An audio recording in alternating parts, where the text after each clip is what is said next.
Baik, Bismillahirrahmanirrahim. Assalamualaikum warahmatullahi wabarakatuh. Waalaikumsalam Waalaikumsalam warahmatullahi wabarakatuh. Waalaikumsalam warahmatullahi wabarakatuh. Bismillahirrahmanirrahim. Alhamdulillahirabbil alamin. Allahumma shalli ala sayyidina Muhammad wa ala ali sayyidina Muhammad. Rabbi shrah li sadri wa yassir li amri wahlul 'uqdatam min lisani yafqahu qawli. Alhamdulillah, pada kesempatan pagi hari ini kita dipertemukan oleh Allah Subhanahu wa taala, Tuhan yang Maha Esa, dalam suatu majelis ilmu yang luar biasa insya Allah, yang setiap 2 minggu sekali kita adakan di kampus UIN Sultan Toha Saifuddin Jambi.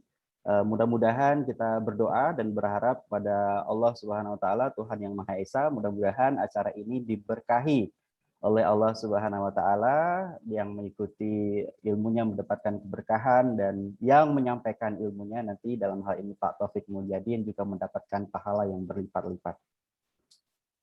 Allahumma sholli ala Muhammad wa ala ali sayyidina Muhammad. Semoga kita selalu menjadi umat yang tidak lupa untuk bersolawat kepada pemimpin yang ditulis dalam sebuah buku menjadi pemimpin yang paling berpengaruh di dunia hingga saat ini.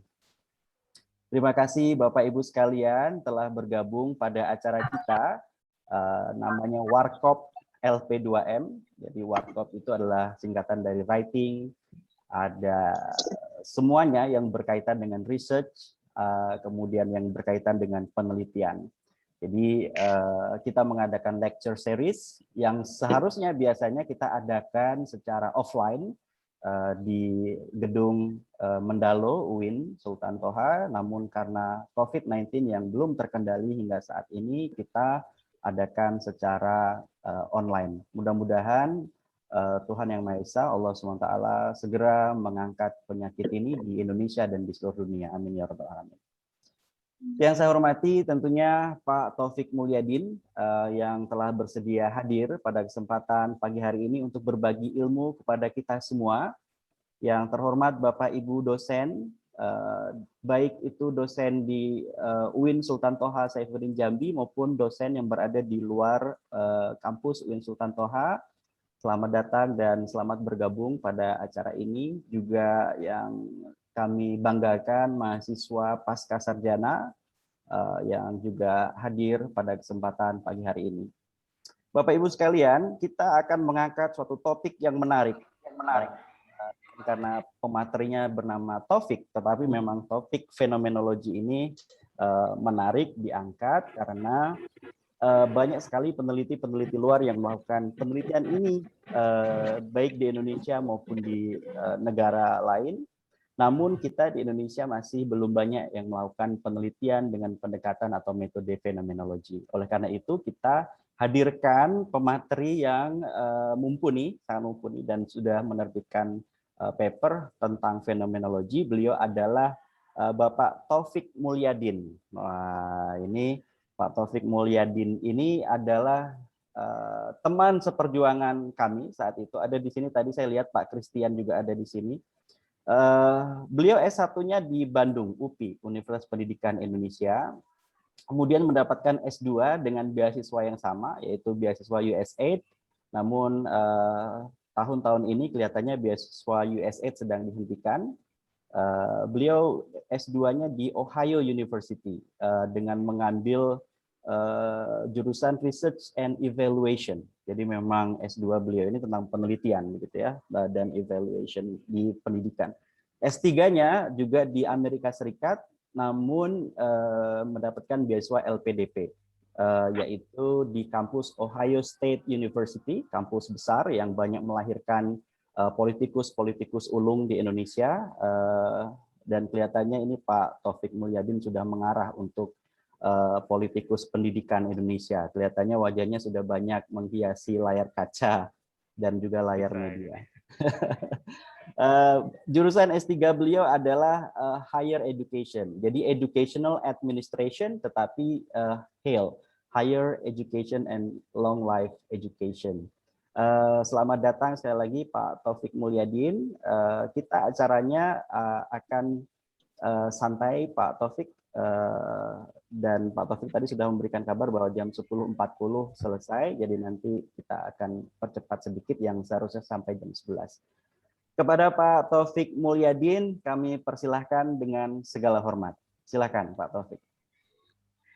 Ya, bismillahirrahmanirrahim. Assalamualaikum warahmatullahi wabarakatuh. Waalaikumsalam warahmatullahi wabarakatuh. Ya subhanallah, walhamdulillah, wa la ilaha illallah, wallahu akbar. Selamat pagi Bapak Ibu sekalian dan salam kenal untuk semuanya. Terima kasih khususnya LPPM di UIN Jambi yang telah memberikan kesempatan kepada saya untuk belajar bersama ya. Mungkin bukan di sini berarti saya yang paling tahu, tapi mungkin ada beberapa hal yang bisa saya bagikan dan mungkin untuk kedepannya Bapak Ibu sekalian bisa terinspirasi untuk melakukan penelitian dengan metode yang akan saya paparkan pada hari ini. Dan terima kasih tadi Pak Dion sudah yang memberikan intro ya mengenai saya, dan ya memang kita sudah lama gitu. Tapi dibandingkan Pak Christian ya kenal dengan Pak Dion ini pas S2 itu gitu ya. Dan mungkin izin ya langsung saja mungkin kan. Dan saya mohon maaf nih Bapak Ibu sekalian karena tadi ada rapat mendadak di kampus, jadi saya tidak bisa bersama atau berada di sini sampai jam 11 nanti seperti itu. Izin share ya Pak Dion.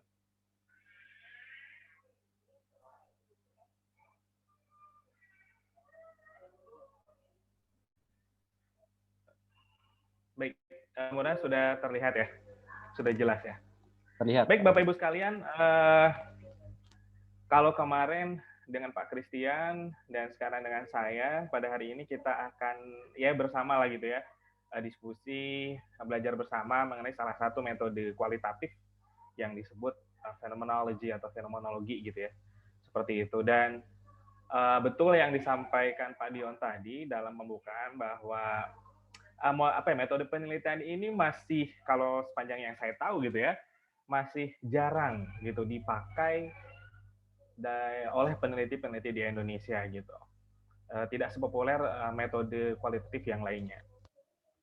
Dan tadi sudah disampaikan, jadi ini kurang lebih pendidikan saya, dan yang mengenal Pak Dion ini sudah dari sejak 2011 ya Pak Dion ya? 2011 gitu, ketika kita akan berangkat ke US untuk S2 dengan beasiswa dari prestasi USAID gitu. Dan ini bukti kebersamaan kita. Gitu ya. Dari mulai kalau saya berangkat S2 kenal Pak Dion zaman bujang gitu ya. Tapi pas ke US di antara kita bertiga saya yang duluan sudah menikah gitu. Jadi alhamdulillah bisa bersilaturahmi ke Michigan State waktu itu gitu ya, walaupun nggak lama gitu.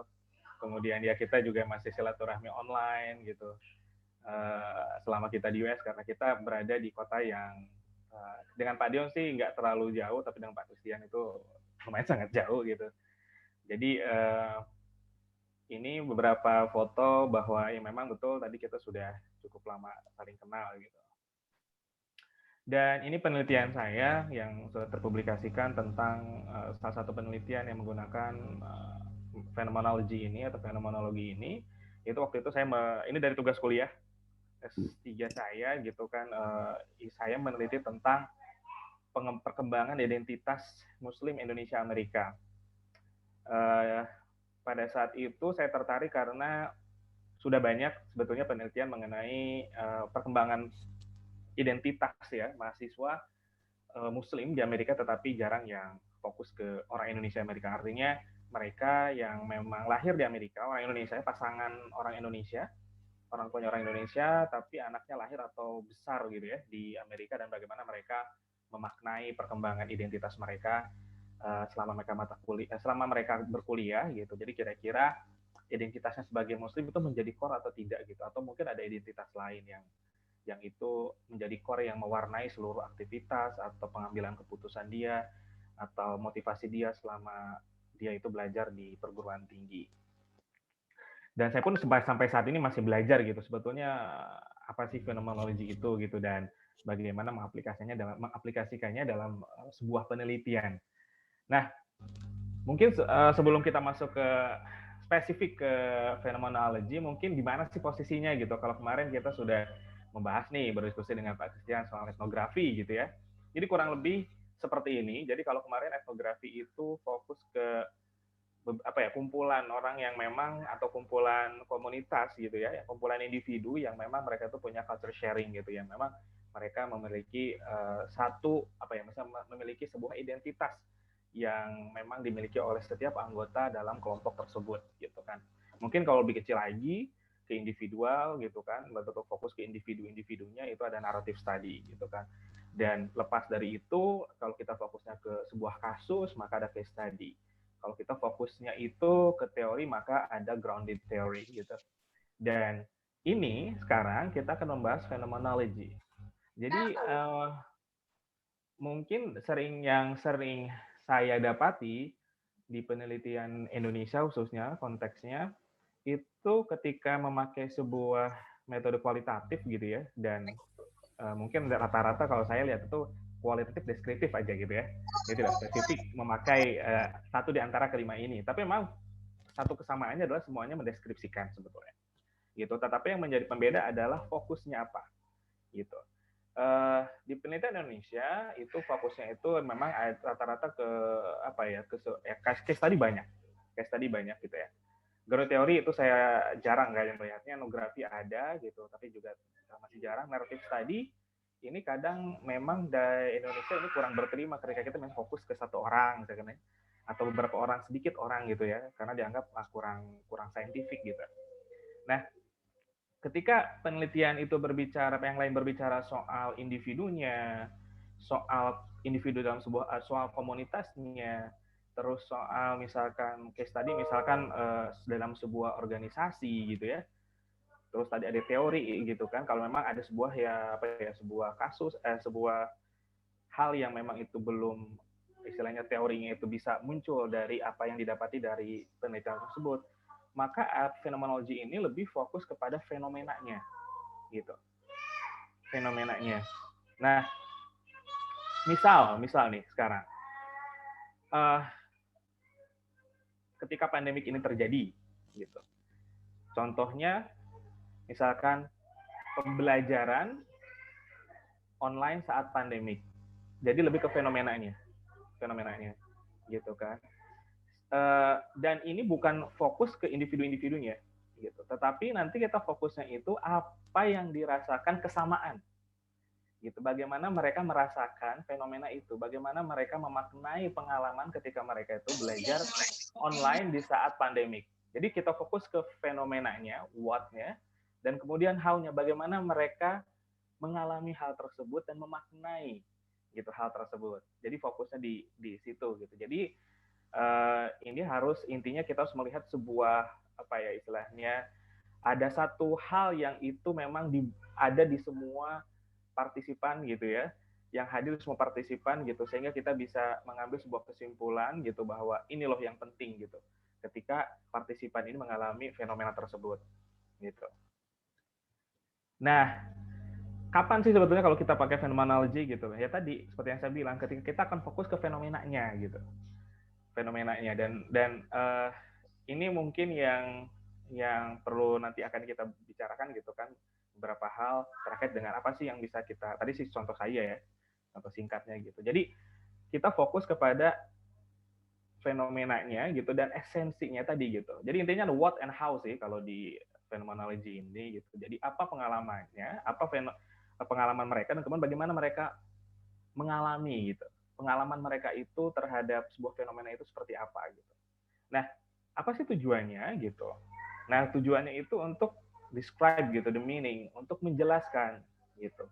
Makna dan bagaimana istilahnya, apa sih sebenarnya bagaimana mereka itu, si partisipan ini memaknai pengalaman mereka gitu pada fenomena tersebut gitu. Misalkan tadi gitu, ketika kita mau meneliti soal pembelajaran online selama pandemik gitu, yang kita targetkan atau yang kita fokuskan adalah pertama apa sih pengalaman mereka, kemudian bagaimana mereka menjalani proses proses pembelajaran online ini di masa pandemik gitu. Dan kemudian apa yang makna gitu, makna maksudnya begini. Ketika mereka, oke, saya melaksanakannya itu, what-nya itu, saya mengalami mendeskripsikan pengalaman mereka. Oke, Pak, saya belajar dengan menggunakan Zoom, contohnya gitu kan. Kemudian bagaimana mereka mengalaminya? Ya nanti diceritakan tuh bagaimana misalkan guru memberikan instruksi untuk menggunakan Zoom-nya gitu kan. Kemudian mereka sampai detailnya gitu, menyiapkan laptop, masuk ke Zoom-nya, apa yang mereka lakukan gitu selama Zoom. Kemudian esensinya apa sebetulnya, bagaimana mereka memaknai pengalaman tersebut. Mereka suka nggak? Mereka enjoy nggak misalkan? Wah Pak, saya misalkan dalam interviewnya itu apa istilahnya, belajar online di saat pandemik itu nggak kayak sekolah misalkan gitu. Terus dari 5 partisipan, misalkan kita nih pakai ada 5 orang partisipan gitu dalam penelitian kita, itu semuanya itu bilang, walaupun beda-beda mungkin ya kalimat detailnya tuh mungkin beda-beda, tapi intinya yang bisa kita tarik dari kelima partisipan itu adalah mereka tidak enjoy. Mereka merasa belajar online itu nggak sekolah gitu. Mereka nggak bisa menikmati gitu. Maka itu esensinya gitu. Nanti kita bisa kesimpulan, bahkan nanti kita bisa kutip memang yang statement yang paling itu merepresentasikan itu gitu. Bahwa mereka itu tidak enjoy, tidak senang, menganggap Zoom itu beban lah gitu ya, dan merasa bukan sekolah gitu. Jadi itu yang menjadi esensi yang nanti goalnya itu ke sana gitu.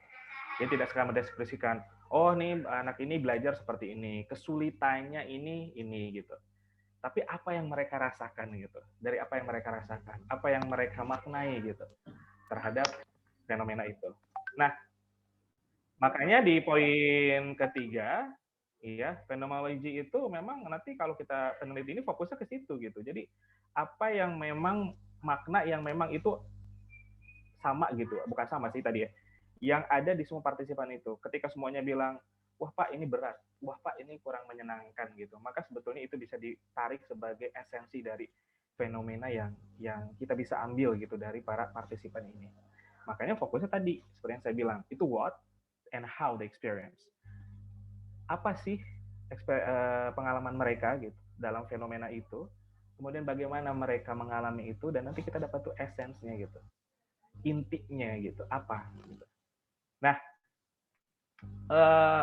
kemudian kita masuk nih ke pertanyaan paling mendasarnya gitu kan, yang ada dalam penelitian fenomenologi ini gitu. Jadi what is the meaning, structure, essence, and sense of the lived experience of this phenomenon for this person or group of people? Ini sebetulnya apa sih maknanya gitu kan? Apa sih intinya gitu, esensinya gitu dari pengalaman mereka ini? Kemudian kenapa bisa kayak gitu gitu? Yang kedua ini kan intinya for that which makes something what it is. Kok bisa kayak gitu gitu? Nah itu jelaskan kenapa mereka bisa sampai ngerasa nggak suka sama pembelajaran online di masa pandemi. Itu harus kita dapat misalkan, oh Pak, karena misalkan saya nggak bisa mulai dari internetnya yang sulit, gadgetnya nggak tersedia, kemudian juga nggak bisa fokus kalau di rumah misalkan gitu. Jadi kenapa bisa sampai mereka punya tadi berakhir pada merasa, oh saya nggak suka, itu harus kita gali gitu kan. Maka yang ketiga, what does it mean to be? Bagaimana, apa sih maknanya ketika mereka itu menjadi seorang siswa yang belajar online di masa pandemik gitu. Makanya what does it mean to be overweight, sad, grieving, helping gitu lah. Nah ini contohnya nih, misalkan overweight ini tuh fenomenanya ya, mereka menjadi overweight, sedih, grieving, and helping, and so on. Nah saya punya contoh gitu, salah satu artikel. Ini sih artikelnya mengenai, karena saya bidangnya salah satunya student affair tentang kemahasiswaan. Ini salah satu contoh artikelnya gitu kan. Nah, ini kita ada artikel tentang bagaimana sih hip hop culture itu gitu ya. kultur hip hop ini itu bisa apa ya istilahnya menjadi medium gitu ya untuk mahasiswa itu merasa bagian gitu, merasa bagian dari komunitas di kampus tersebut gitu. Nah, jadi sense of belonging fokusnya penelitian ini. Nah, kalau kita baca apa namanya? Ini abstraknya gitu. Ini kira-kira fenomenanya apa ya?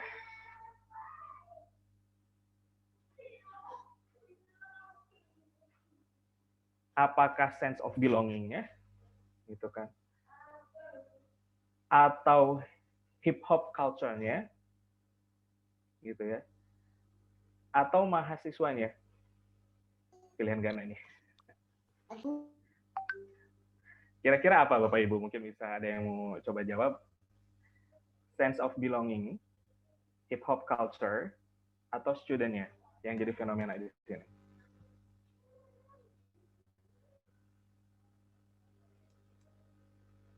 Di antara tiga itu, yang menjadi fenomena di sini adalah sense of belonging-nya. Bagaimana rasa kita ini menjadi bagian gitu.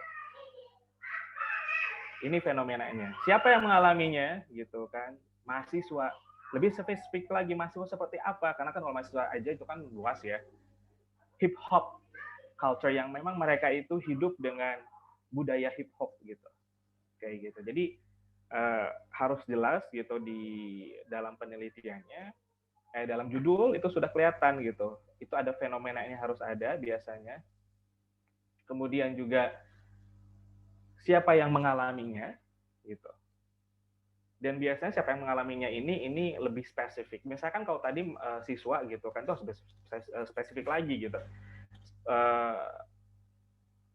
Spesifiknya itu misalkan siswanya siswa apa nih? Bisa SD, SMP, SMA gitu.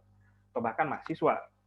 Setelah itu bisa spesifik lagi gitu kan, misalkan dari jenis sekolahnya, sekolah negeri atau sekolah swasta atau sekolah itu dari intinya ya dari jenis sekolahnya, atau misalkan sekolah yang berada di kota atau di daerah gitu ya. Kemudian juga misalkan apakah kalau kita fokusnya mau ke siswanya itu yang dari keluarga berkecukupan atau dari keluarga yang berkekurangan. Jadi biasanya itu di judul harus sudah muncul tuh gitu. Fenomenanya apa yang akan jadi fokus dalam penelitian ini, kemudian siapa yang mengalaminya gitu. Dan itu harus spesifik banget. Makanya di sini ini mahasiswa dan mahasiswa yang memang hidup dengan kultur hip hop gitu kan. Seperti itu.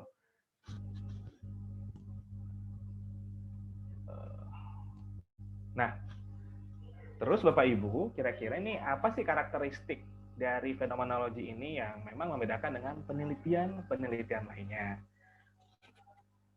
Nah, we can only know what we experience by attending the perceptions and meanings that awaken our conscious awareness.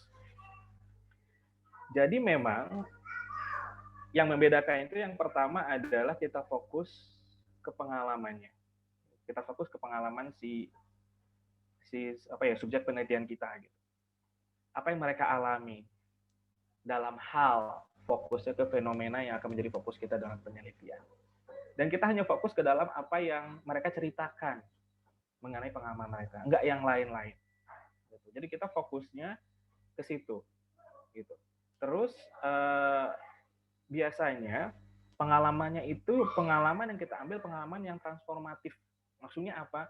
Pengalaman yang begitu membekas dan memberikan impact yang besar, gitu, untuk si partisipan itu. Jadi mungkin mereka kan nanti kita bisa bisa ketika kita mendengarkan percakapan kita, interview kita, itu kita harus betul-betul bisa menangkap gitu pengalaman mana gitu yang memang itu memberikan bekas, esensi yang mana yang itu betul-betul memberikan impact gitu bagi si partisipan. Biasanya itu yang sering berulang-ulang dikatakan gitu ya, pesan itu gitu selama interview kita. Dan itu ataupun itu mau diulang-ulang atau esensi itu mewarnai gitu pengalaman-pengalaman yang lainnya gitu. Misalkan penelitian saya soal menjadi tadi ya identity development gitu. Identity development perkembangan mahasiswa Muslim Indonesian American ya. Itu yang ternyata hal yang mereka menjadi lebih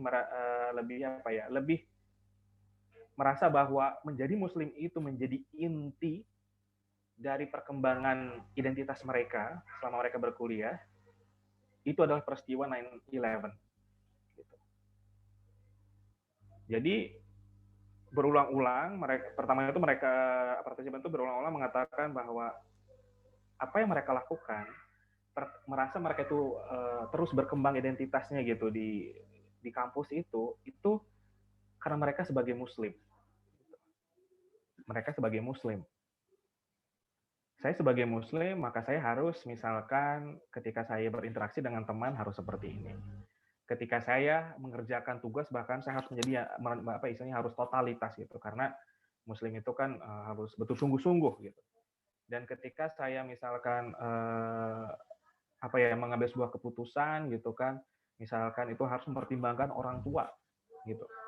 Itu semuanya tuh diulang-ulang bahwa ya sebagai muslim gitu. Maka esensinya itu ternyata sebagai muslimnya. Tapi apa sih yang bikin tiba-tiba gitu mereka tuh partisipan saya tuh wah pokoknya saya sebagai muslim saya ini harus saya menjadi inti identitas saya gitu. Dimanapun saya berada gitu kan termasuk di kampus. Ternyata latar belakangnya adalah ketika 9/11 itu terjadi, maka kan kondisi lingkungan berubah tuh, kondisi sosial berubah. Orang-orang tertuju gitu kan pada Muslim, terutama ini karena kebanyakan partisipan itu perempuan dan perempuan kan gampang diidentifikasi ya dengan memakai hijab gitu kan. Itu kan berkepanjangan efek 9/11 itu sampai mereka itu berkuliah padahal sudah beberapa tahun setelah kejadian tersebut gitu kan, sudah mungkin ada yang sudah sampai 1 dekade gitu. Itu tapi mereka masih ternyata itu semuanya mungkin nggak bisa juga sih nggak harus semuanya, tapi sebagian besar dari partisipan itu bilang 9/11 ini yang membuat saya bukan sadar ya, yang menjadikan bahwa saya sebagai Muslim itu yang mewarnai seluruh kehidupan saya gitu. Jadi itu yang saya lakukan. Itu transformatif intinya ya, transformatif pengalaman tersebut.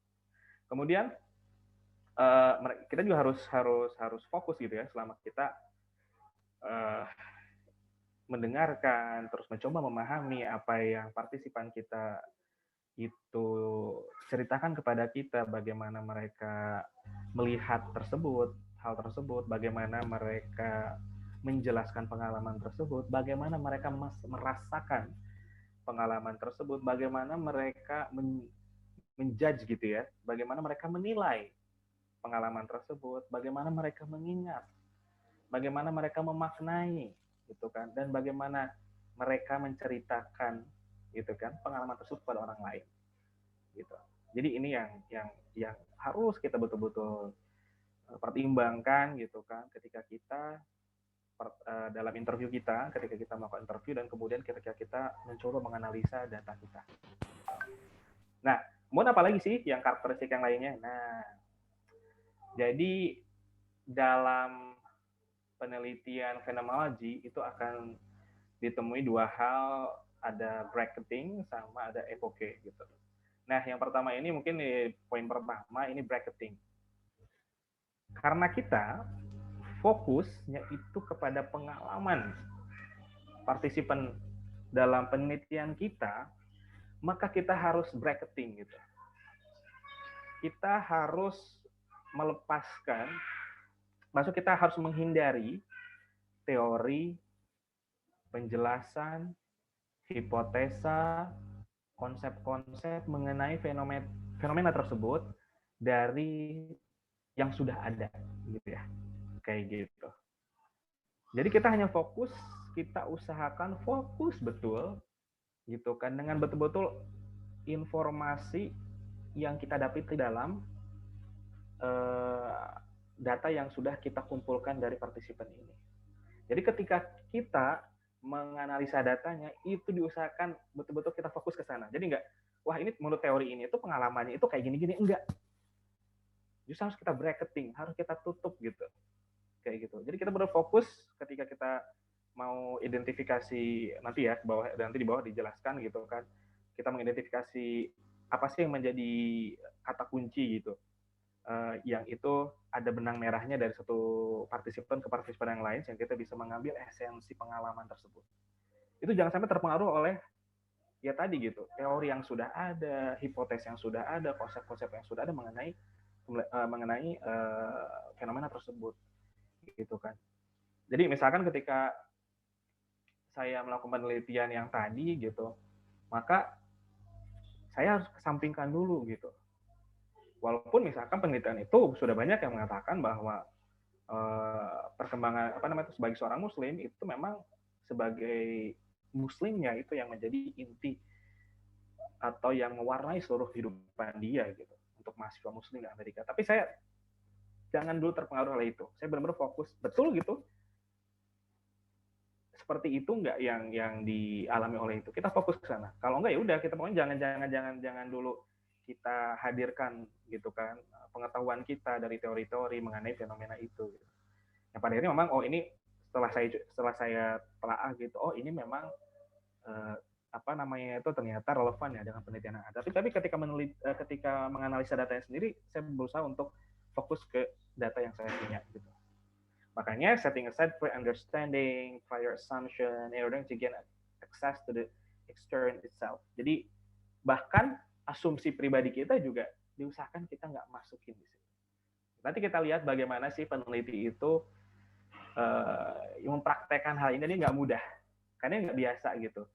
Terutama mungkin bagi teman-teman, bagi kita yang berada di Indonesia ini jarang gitu. Dan this is the return to the phenomenon as it's lived gitu kan, prior to scientific knowledge of it. Jadi memang kita fokus dulu ke fenomenanya, yang padahal nanti ketika sudah selesai dianalisis datanya dan kita baru lihat gitu kan ke teori-teori, ternyata ada teori yang memang relevan dengan ini, atau justru temuan kita ini berkontradiksi dengan temuan-temuan sebelumnya. Yang terakhir adalah kita harus fokus. Tadi kan kita sudah fokus nih ke pengalamannya gitu kan. Maka pengalaman itulah yang harus kita betul-betul pertimbangkan betul gitu dalam fenomenologi itu gitu. Kita perlu teori itu karena kan ini sebuah penelitian, tetapi ketika proses analisis datanya sendiri itu kita berusaha untuk fokus ke pengalaman dari partisipan dalam penelitian kita, Bapak Ibu sekalian. Nah, ini nih. Bentar. Contohnya, contoh bagaimana gitu. Jadi ketika peneliti gitu dalam artikel yang contoh ini, mereka itu ingin berusaha untuk bisa fokus gitu ya. Kita bisa fokus, jadi yang sebelah, kita fokus ke sebelah sini, yang sebelah sini. Nah, itu kalau kita lihat di sini, dia itu ingin betul-betul fokus, jadi dia harus berusaha jujur gitu. Jadi ketika kita melakukan penelitian fenomenologi gitu, kita harus secara jujur menceritakan kira-kira gitu, namanya reflexivity ya. Namanya ini proses reflexivity gitu kan.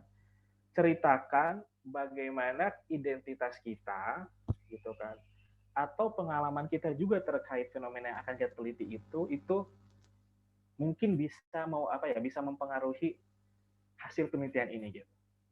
Kayak gitu. Jadi harus jujur, harus kita tahu gitu.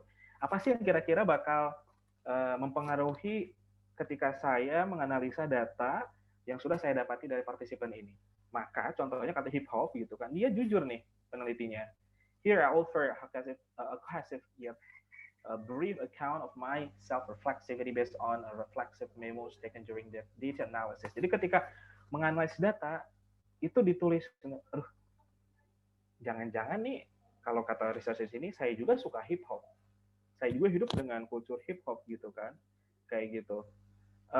Maka saya juga, pengalaman hidup saya dengan hip hop, budaya hip hop ini, akan ceritakan gitu kan, mereka bagaimana dia suka dengan hip hop, bagaimana dia menjalani sehari-hari gitu, dan bagaimana kultur hip hop itu mempengaruhi si peneliti gitu kan. Dia ceritakan gitu. Dia ceritakan. Jadi kalau saya waktu yang identity development pada mahasiswa Muslim Indonesian American Muslim itu, saya ceritakan juga bahwa saya juga seorang Muslim, saya seorang Indonesia, pengalaman saya sebagai Muslim Indonesia gitu kan, itu seperti ini. Ketika melihat Amerika itu seperti ini. Jadi kita harus ceritakan dalam paper kita gitu. Nah, tujuannya apa? Kalau kita lihat di bagian yang kanan, yang kuning yang satu lagi yang ini gitu.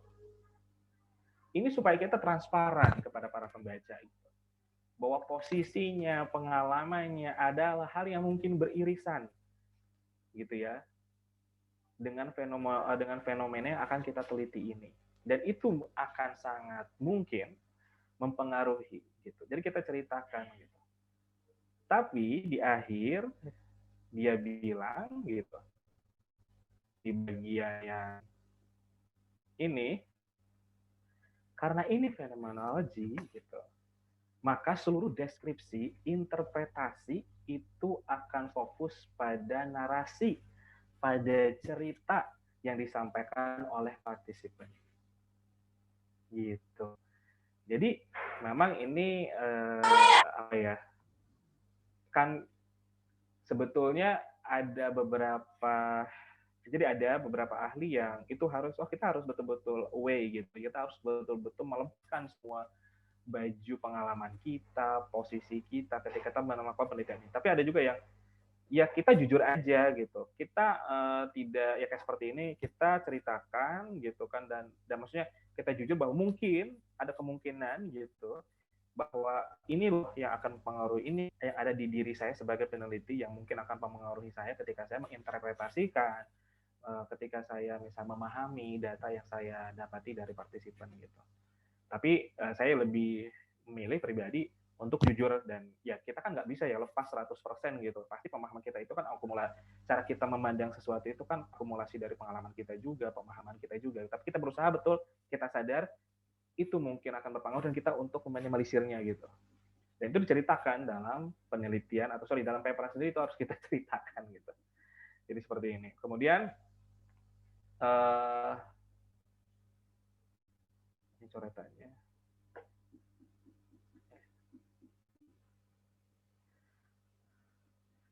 Oke, dan kira-kira implikasinya apa sih gitu kan? Nah, what is important to know is what people experience, how they interpret the world gitu kan. Jadi ini kembali lagi pada inti dari si fenomenologi ini, itu what and how gitu. Nah, jadi bagaimana mereka, apa sih experience mereka gitu, kemudian bagaimana mereka memaknai gitu dan menginterpretasikan pengalaman tersebut. Terus, on the way to really know what another person experiences is to experience the phenomenon as directly as possible for ourselves.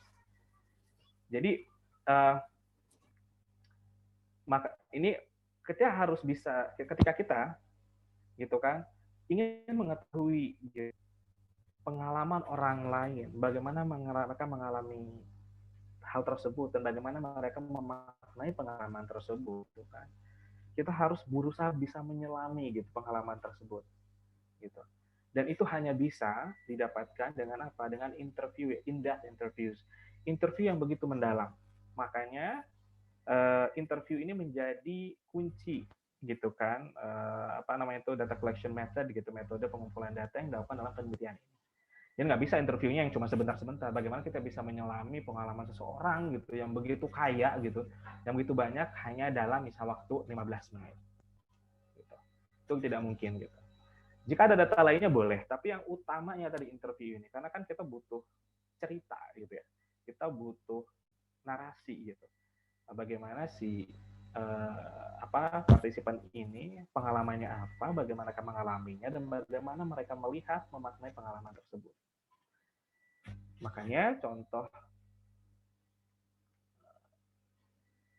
nah, maka data yang memang sudah kita kumpulkan itu harus kaya gitu. Kayak gitu. Bahkan dosen saya itu sampai ada salah satu dosen ketua departemen waktu itu di USU yang ketika melakukan penelitian ini, dia hasil transkripnya itu, ini untuk disertasi beliau ya, itu hasil transkripnya itu ada sekitar 2.500 atau 3.000 lembar.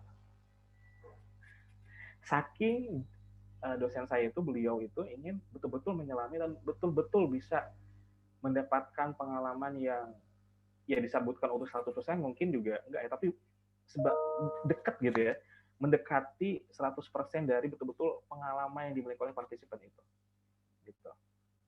Dan kita harus memastikan gitu bahwa orang yang menjadi partisipan itu betul-betul mengalami fenomena itu. Jadi ketika tadi misalkan saya dalam penelitian saya, itu memang saya pastikan gitu bahwa pertama kita pastikan itu mereka itu ada di kriterianya ya, orang Indonesia, orang tuanya Indonesia dua-duanya kalau kriteria saya, kemudian mereka itu lahir dan besar di di Amerika, kemudian mereka telah di perguruan tinggi minimal itu tingkat akhir atau sudah lulus gitu. Dan kalaupun sudah lulus, saya batasi kalau nggak salah waktu itu sekitar 3 tahun gitu ya, 3 tahun setelah lulus. Jadi range-nya itu masih tingkat akhir sampai mereka yang lulus maksimal 3 tahun. Karena apa? Karena masukan dari dosen saya, kalau lebih dari 3 tahun, maksudnya gini, semakin lama kita meninggalkan memori itu kan semakin sulit kan merecall-nya gitu. Jadi kita cari yang memang kira-kira mereka itu masih ingat betul gitu dengan peristiwa tersebut, dengan fenomena tersebut, dan sehingga ketika mereka menjelaskan gitu pengalaman mereka itu, mereka betul-betul masih ingat gitu dengan hal tersebut. Kemudian fenomena itu bisa bersifat emotion, relationship, program, organization, culture. Jadi fenomena ini silakan itu bisa didefinisikan oleh Bapak Ibu sebagai peneliti gitu, bahwa tapi kita fokus ke fenomenanya dan kemudian bagaimana si partisipan ini mengalami gitu ya experience-nya terhadap fenomena tersebut. Dan what have you experienced in relation to the phenomenon? What context have influenced your experiences of the phenomenon? Nah, ini yang menjadi pertanyaan utama gitu. What have you experienced? Apa sih yang kita tanyakan, yang menjadi pertanyaan utama gitu dalam ketika kita menggali gitu, menggali pengalaman, menggali data dari partisipan kita. What have you experienced? Apa sih yang sudah Anda alami gitu kan terkait dengan fenomena ini gitu. And what context? Terus konteksnya seperti apa yang mungkin bisa menginfluence? Kalau penelitian saya tadi gitu kan, pengalamannya, oh mereka itu apa ya istilahnya betul-betul menjadikan sebagai muslim itu hal yang mewarnai seluruh kehidupan mereka selama mereka menjadi mahasiswa gitu kan. Kemudian konteksnya itu ya tadi ternyata ada sebuah konteks kenapa pada akhirnya pengalaman mereka itu seperti itu adalah ya tadi peristiwa 9/11 yang saya dapati itu yang menonjol gitu kan, mempengaruhi sehingga mereka itu I'm Muslim gitu kan, and then I have to live with that gitu kan, kayak gitu. Dan saya harus hidup dengan muslim sebagai muslim itu dalam seluruh aspek kehidupan. Dan 9/11 itu yang menjadi konteksnya gitu. Kemudian, nah sekarang kita masuk ke detik lecture. Yang pertama pasti kita identifikasi dulu dong topiknya gitu kan. Kemudian any present in the live world gitu kan. Dan kemudian topik tersebut memang fenomena tersebut hadir di kita, dan itu bisa dibilang hal yang memang harus kita teliti, harus kita explore karena itu belum banyak. Dan kemudian yang paling utama adalah bagaimana ini kita bisa share pengalaman-pengalaman partisipan kita ini sehingga kita bisa memberikan pemahaman baru gitu. Nah, kemudian yang kedua, kita harus tadi yang saya bilang sebelumnya, harus bisa memastikan bahwa orang yang akan kita rekrut dalam penelitian kita itu betul-betul punya pengalaman yang rich gitu, pengalaman yang betul mengalami fenomena itu secara langsung, dan pengalamannya itu kaya gitu.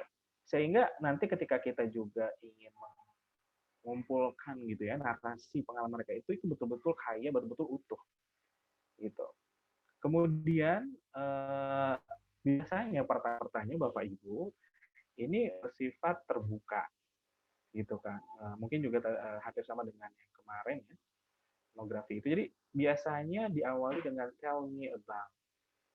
Dari situ membiarkan partisipan yang cerita banyak gitu kan.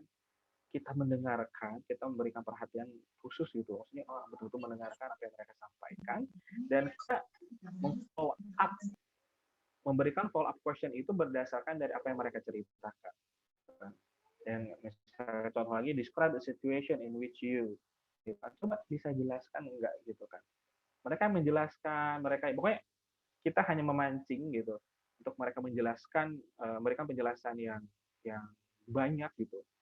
Dan kita hanya memberikan follow up question yang memang terkait dengan apa yang mereka sampaikan. The correctness in their thought description reflect the details of the lived experience.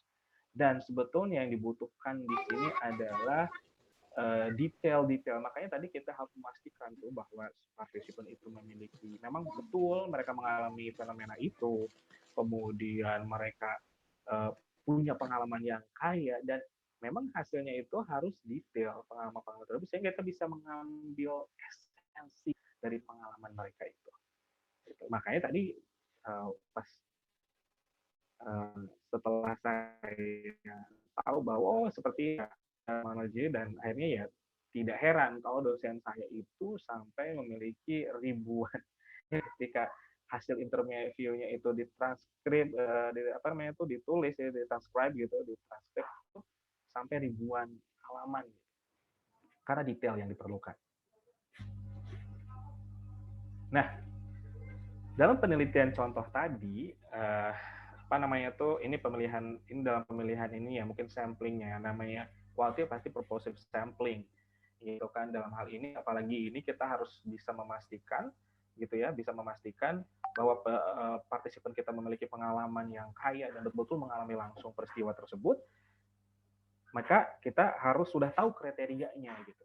Sebelum kita merekrut, tahu kriteria seperti apa yang betul-betul ini tuh, dan kriteria ini kita bisa mendapati partisipan yang punya akses terhadap pengalaman tersebut gitu. Makanya di sini dia partisipan were selected based on self-reported active expression. Jadi mereka pastinya researcher ini menanya istilahnya melakukan dulu semacam melihat dulu gitu kan latar belakang dari calon-calon gitu partisipan yang akan direkrut kemudian dalam penelitian dia gitu. Makanya dia self-reported active expression of hip hop culture through rap, music, dance, poetry. Jadi dia nih dibatasi gitu. Apa sih nama hip hop culture itu gitu? Apakah cuma nyanyi-nyanyinya doang gitu? Karena kan mungkin saya juga tahu saya gitu, hip hop itu kan ya nyanyi-nyanyi, ternyata di sini dia memberikan istilahnya ini ada anak saya memberikan definisi gitu ya, bahwa dalam penelitian ini yang dimaksud hip hop culture itu tidak hanya music, tidak hanya rap, tapi juga dance, poetry, visual art, activism, blogging or programming gitu kan. Selama mereka itu selama mereka menjalani studi mereka sebagai mahasiswa S1. Jadi ini harus kita buat dulu kriterianya. Kayak gitu. Misalnya tadi saya buat kriteria seperti itu, harus orang tuanya harus dua-duanya Indonesia, dia lahir atau dia besar itu dia misalkan dari umur saya batasi waktu itu umur 7 tahun, baru dari umur 7 tahun sudah hidup di Amerika gitu kan, dan mereka sudah lulus sudah mahasiswa akhir S1 atau sudah lulus S1 maksimal 3 tahun gitu. Dan waktu itu secara wilayah sih enggak ya, saya membatasi itu saja sih kemarin itu, dan laki-laki perempuan itu boleh, nggak boleh waktu itu saya nggak kriteria khusus secara gender gitu. Mana ikutan. Ya, jadi seperti ini, jadi harus kita buat dulu kriterianya. Nah, setelah itu, maka researcher dalam hal ini contoh ini mendapat itu ada 19 individuals gitu kan. Nah, memang salah satu karakter lagi itu dalam fenomenologi ini karena kita akan berusaha menarik esensi pengalaman yang dialami beberapa orang, itu biasanya kita harus perlu agak banyak gitu. Mungkin di sini biasanya kan kalau yang in-depth interviews hanya kalau beberapa literatur yang pernah saya baca dan kemudian dosen saya bilang minimal itu ya 5. Karena kita harus menarik kesamaan gitu ya, kesamaan esensi yang dimiliki oleh beberapa partisipan. Karena kita fokusnya itu yang shared-nya gitu, bukan fokus ke detail orang per orang. Jadi kita maka di sini 19 orang gitu. Dan kemudian bisa, dan mereka itu di sini lebih jelaskan bahwa ternyata yang direkrut itu adalah mahasiswa yang memang itu berafiliasi gitu dengan organisasi hip hop, ataupun juga event-event hip hop yang ada di kampusnya.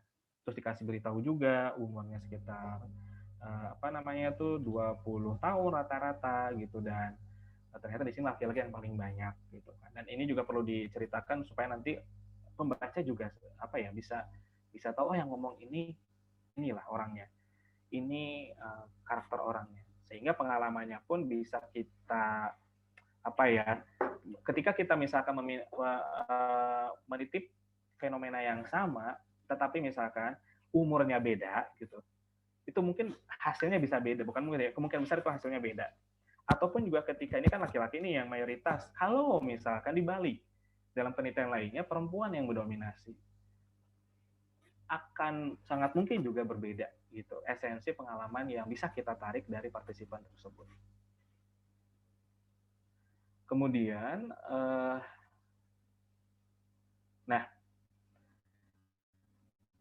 pertanyaan-pertanyaan dari tadi kan kita sudah bicara data collection itu partisipannya sudah nih, gitu kan. Dan seperti yang saya bilang sebelumnya bahwa yang harus in-depth interviews, maka di sini, ini Bapak Ibu, interview yang dilakukannya itu sama satu orang minimal 90 menit, maksimalnya 2 jam ternyata. Tergantung mungkin dari bagaimana partisipan itu menceritakan si pengalamannya itu. Bayangkan 90 pengalaman saya yang waktu itu karena tugas kuliah itu nggak nyampe 60 menit, 40-an menit lah gitu. Itu sudah luar biasa banyak. Apalagi 90 menit, ini sangat banyak. Ini dari satu orang. Belum lagi dikalikan 19 misalnya. Itu banyak. Jumlah transkripnya itu akan sangat banyak gitu kan. Tapi memang ini yang harus dibutuhkan dalam penelitian ini gitu. Kemudian pertanyaan-pertanyaannya ini yang dia gunakan, sample question-nya, dia semi structure, jadi pastinya punya pertanyaan nggak apa-apa gitu, tapi pertanyaan jangan terlalu, tetap yang bisa istilahnya itu bisa memancing gitu si partisipan itu menceritakan pengalamannya gitu. Karena di sini banyaknya itu, ini karena kita fokusnya what and how kalau dalam penelitian fenomenologi, maka di sini juga terlihat banyak itu what, silakan ceritakan, how-nya ada gitu. Ini sebetulnya pertanyaan what and how ini harus terefleksikan dari kira-kira pertanyaan akan kita ajukan kepada partisipan itu harus ada gitu pertanyaan. Berarti setiap mata pelajaran sama gue bentukannya. Iyalah. Kemudian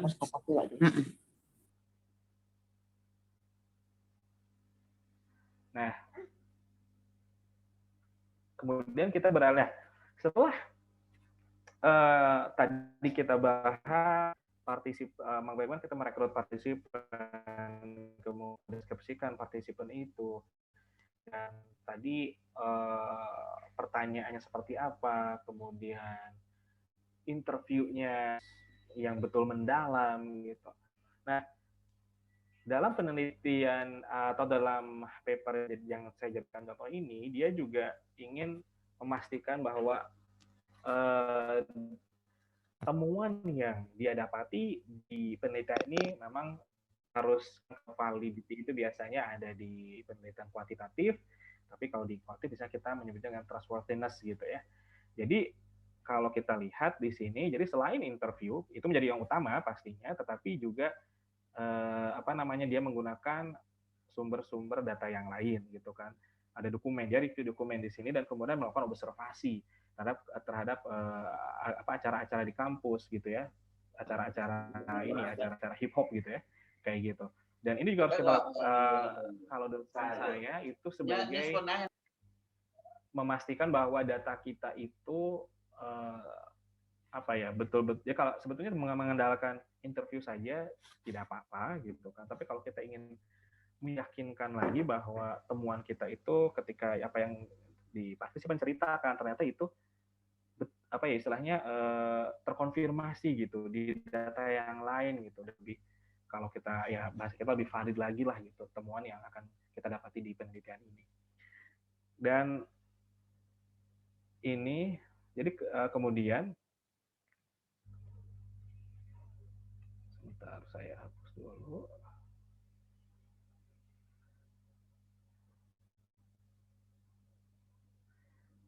Nah ini nanti kita ini yang bagian bawah coded transcript gitu kan. Nah, kalau contoh yang dari yang saya punya ini dia pakai 3 ya ketika mengcoding gitu kan. Dan nanti mungkin akan saya bahas sebetulnya ini contohnya dia pakai Miles and Haberman gitu kan melalui 3 tahap gitu. Tapi yang saya pakai sebelumnya ini agak berbeda dengan ini dan akan saya jelaskan kemudian. Nah, kita masuk ke data analisis. Jadi data sudah kita dapatkan nih, interview sudah kita lakukan ke semua partisipan. Kita sudah punya datanya. Apa yang kita lakukan saat menganalisa data tersebut? Sebetulnya tadi seperti kalau tadi kan di contoh tadi ini ada 3 langkah ya dia pakai gitu ketika menganalisis. Itu bisa ada beberapa ahli yang Bapak Ibu bisa ikuti. Mereka punya step-stepnya ketika mereka menganalisis data untuk fenomenologi ini. Tetapi secara umum kurang lebih ini yang harus dilakukan. Jadi yang pertama itu baca dulu seluruh transkrip. Nah ini memang sangat berat. Baca dulu seluruh transkripnya untuk bisa kita masuk dulu nih secara umum dari hasil baca kita gitu terhadap seluruh dokumen transkrip dari seluruh partisipan ini, nanti kita bisa mengambil kesimpulan misalnya mengidentifikasi temuan-temuan awal apa kira ada hadir di semua partisipan, kesamaannya apa gitu. Kita baca dulu, ini ikutan. Nah baca dulu, kemudian kita dapati significant statements-nya. Kita bikin list statement-statement apa yang itu menunjukkan kata-kata kunci gitu ya dalam narasi cerita mereka, partisipan kita mengenai pengalaman mereka itu, gitu. Tapi itu yang memang memiliki kesamaan satu sama lain. Kita list, gitu kan, significant statements-nya, gitu. Kalau saya salah satunya yang saya ingat itu kata kuncinya itu adalah be a Muslim atau being Muslim as a Muslim, gitu ya. Terus nanti saya identifikasi lagi apa sih sebagai muslim itu apa yang dimaksud sebagai muslim itu sama nggak satu sama lain gitu kan kayak gitu. Jadi harus buat tulisnya. Kemudian setelah itu group statements into meaning units. Nah, setelah kita punya nih statement-statement itu kita sudah istilahnya sudah kita kumpulkan gitu ya. Kemudian kita mulai dipetakan gitu. Ini apa nih kalau kita jadi grup dikelompokkan ini menjadi apa gitu. Antara statement ini kita lihat gitu. Jadi unit gitu. Kemudian setelah kita sudah mengklasifikasikan gitu, sudah mengkategorikan kira-kira dari seluruh significant statement yang sudah kita kumpulkan itu menjadi tema-tema gitu ya. Misalkan be Muslim itu dia harus menjadi orang yang kalau tadi itu saya contohnya misalnya menjadi orang yang baik gitu ya, menjadi orang yang memberikan impact positif pada orang-orang sekitar. Itu apa tuh statement-statement yang dibilang oleh semua partisipan atau sebagian besar partisipan yang merefleksikan hal itu, gitu kan. Terus dari statement itu kita disimpulkan, wah, be Muslim itu harus harus totalitas, harus ketika mengerjakan sesuatu gitu. Maka itu jadi unit sendiri, gitu kan. Kemudian setelah kita bikin unit-unit itu, meaning unit gitu, artinya kita sudah klasifikasikan gitu. Kemudian ke selanjutnya, what did participant experience with phenomenon gitu kan. Terus kita baca lagi, sebetulnya partisipan alami ini gitu. Dari unit-unit itu benar nggak gitu, pengalaman ini itu memang hadir di semuanya gitu. kita balik lagi setelah kita baca lagi misalkan bagian-bagian yang memang terkait dengan tadi kan sudah kita klasifikasi ini, kita punya ini nih kayaknya klasifikasinya itu kategorinya A gitu, dan kita coba baca lagi gitu terkait fenomena A tersebut kayak gitu. Itu namanya textual description gitu. Jadi kita mendeskripsikan kembali gitu kan dari teks, maksudnya dari data yang sudah kita collect gitu dari si partisipan. Terus write about how the experience happened. Kalau tadi kan dari unit itu kita mulai tuh mendeskripsikan apa sih sebenarnya yang si yang seluruh partisipan itu alami. Kemudian nah ini how-nya ke how-nya. Terus dari kemudian tulis tuh kita deskripsikan gitu. Sebetulnya ini sudah proses akan ke findings ya, kita tulis findings gitu. Write about how the experience happened gitu. Terus kok bisa mereka itu punya pengalaman tadi yang sudah kita kategorikan tadi itu, kok bisa punya pengalaman itu gitu kan, bagaimana kan itu bisa terjadi gitu. Nah itu harus kita, kalau tadi kan saya kembali lagi itu kok bisa ya mereka itu menjadi punya menjadi muslim itu harus mewarnai seluruh kehidupannya, kemudian mereka itu punya definisi menjadi muslim sekaligus menjadi mahasiswa itu seperti apa, seperti A B C D gitu kan. Kok bisa kayak gitu kan. Ternyata tadi saya balik lagi gitu, apa yang dikatakan mereka itu. Memang ada waktu itu saya temui partisipan langsung bilang 9/11 itu, langsung 9/11 secara eksplisit, tapi ada yang secara implisit gitu. Jadi itu dia bilang bahwa ya terjadi kekerasan gitu kan kepada muslim gitu, dan muslim sudah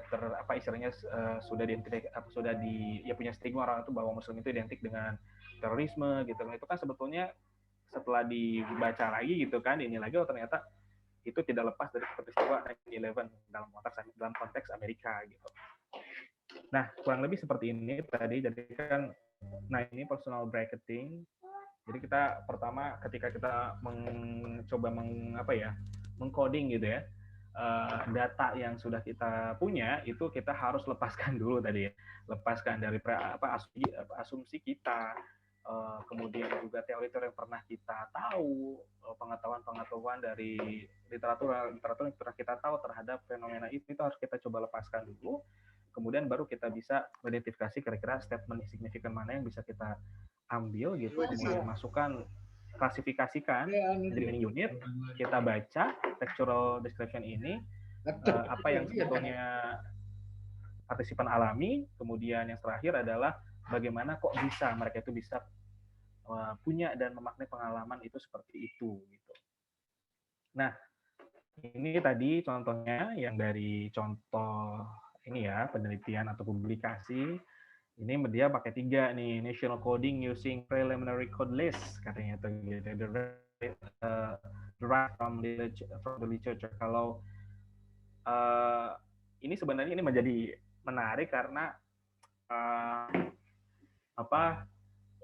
dikritik dan menjadi kritik juga di sini. Kritiknya kenapa? Karena dia ini derived from the literature gitu kan.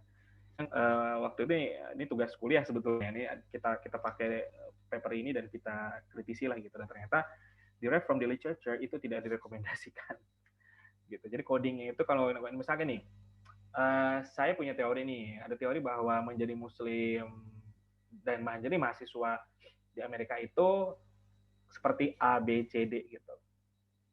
Nah,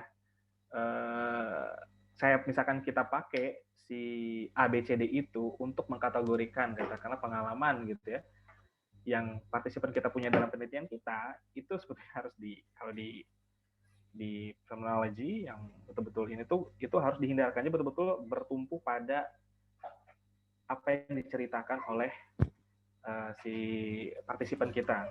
Nah, jadi ini menjadi kritik gitu ya waktu di kelas itu, karena dia menggunakan literatur katanya itu gitu kan untuk punya code list literatur. Kemudian wah ini ikut gabung ya anak saya. Nah, kemudian yang kedua ini descriptive coding using word that summarize the topic of a passage. Nah, ini tadi sih kalau ini namanya ini unit tadi yang pengkodean di, nah kalau di sini tuh meaning units ya, sudah masuk meaning unit yang B ini gitu. Kemudian terakhir pattern coding by grouping and summarizing codes into smaller construct. Ini kalau yang saya sampaikan yang C yang ini itu sudah textual sama structural gitu. Cuman ini dia lebih singkat. Cuman yang jadi ini kita adalah waktu itu kritik kita adalah dia memakai preliminary code list yang didapati dari literatur gitu. Seperti itu. Kemudian itu yang analisis datanya. Nah, ini masih kemudian write a composite description of the phenomenon which synthesizes these descriptions and reflection. Kemudian kita tulis, tadi kan sudah kita coba tulis juga gitu. Dan dari catatan-catatan kita mulai itu menuliskan deskripsi tentang fenomena yang synthesize ya.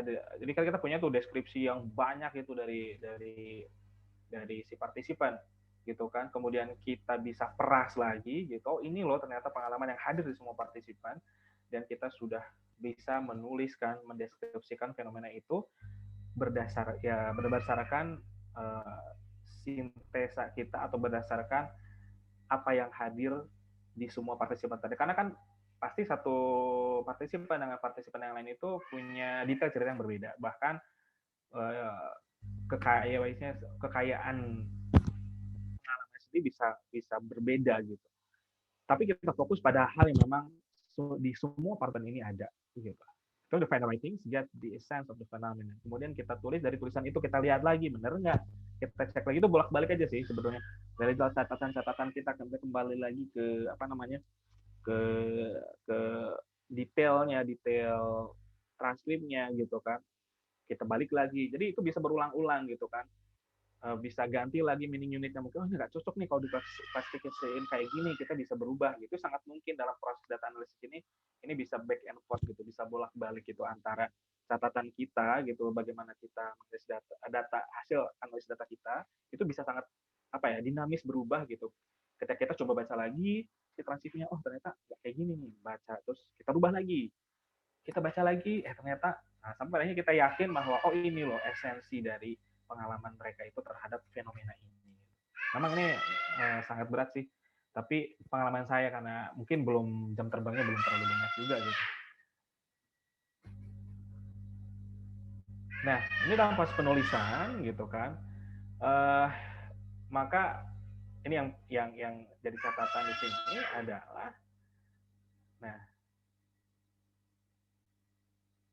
tadi gitu, sebagai peneliti kita harus bisa lepas dari istilahnya kita jadikan kita itu sebagai gelas yang betul-betul kosong, maupun nggak bisa ya betul-betul kosong, tapi kita bisa berusaha untuk kita lepas dari asumsi-asumsi yang sudah kita miliki, pengetahuan kita gitu kan, untuk menyelami gitu kan pengalaman dari partisipan kita gitu, dan kemudian itu pun dilanjutkan ketika kita menuliskan deskripsi, itu harus hati-hati gitu bahwa itu betul-betul merujuk pada cerita narasi yang partisipan kita itu berikan gitu.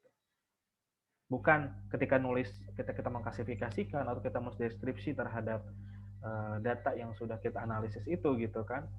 Itu usahakan kita betul fokusnya itu ini betul-betul merujuk dan betul bersumber dari data yang kita kumpulkan dari partisipan yang ada dalam penelitian kita, bukan dari yang lain-lain. Kemudian yang kedua adalah ini fokusnya karena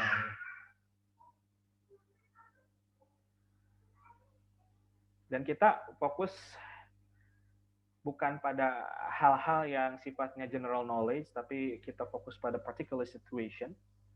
Makanya tadi kita harus sudah lakukan dari awal bahwa pertama dari partisipannya sendiri itu harus betul-betul yang spesifik gitu, yang particular gitu.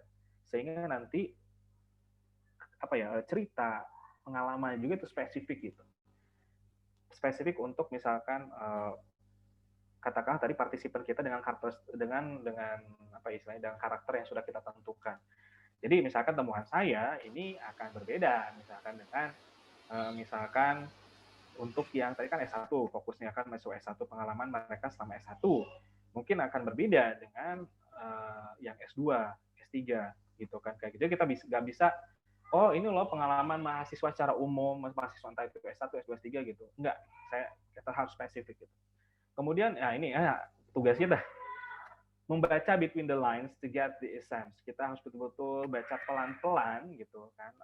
Transkrip itu deeply interrogates in order to gain access to implicit dimensions of the experience. Kenapa kita harus pelan-pelan? Karena kita harus bisa menyelami pengalaman partisipan itu tidak hanya dari apa yang secara eksplisit mereka katakan, tetapi juga implisit. Gitu. Baik yang implisit misalkan ketika mereka waktu partisipan saya bilang bahwa oh iya, saya selama menjadi mahasiswa itu saya selalu mendengarkan orang tua, gitu kan. Ketika saya mengambil sebuah keputusan, saya selalu mendengarkan orang tua saya, dan ada beberapa yang tidak mengatakan bahwa itu bukan karena nggak eksplisit bahwa oh I'm Muslim gitu. Saya Muslim, saya harus taat pada orang tua, enggak gitu. Tapi dia mengatakan tersebut, tapi dalam beberapa detail yang lainnya tuh, oh ini ternyata karena dia sadar betul dalam ajaran Islam gitu kan, bahwa taat pada orang tua itu merupakan bagian dari perintah gitu, kayak gitu. Jadi menyelami apa yang eksplisit si partisipan bilang dan juga yang implisit. Jadi eksplisit dan implisit itu harus betul-betul kita dapati gitu. Makanya harus pelan-pelan gitu ketika kita baca si data atau transkrip yang kita dapati dari seluruh partisipan kita. Nah, kemudian saya hapus dulu.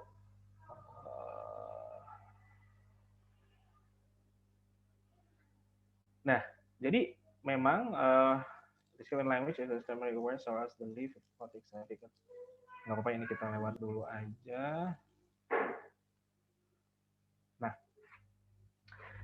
tadi saya bilang bahwa sebelumnya itu, jadi ini yang didapati oleh tadi ya di contoh itu tentang hip hop itu.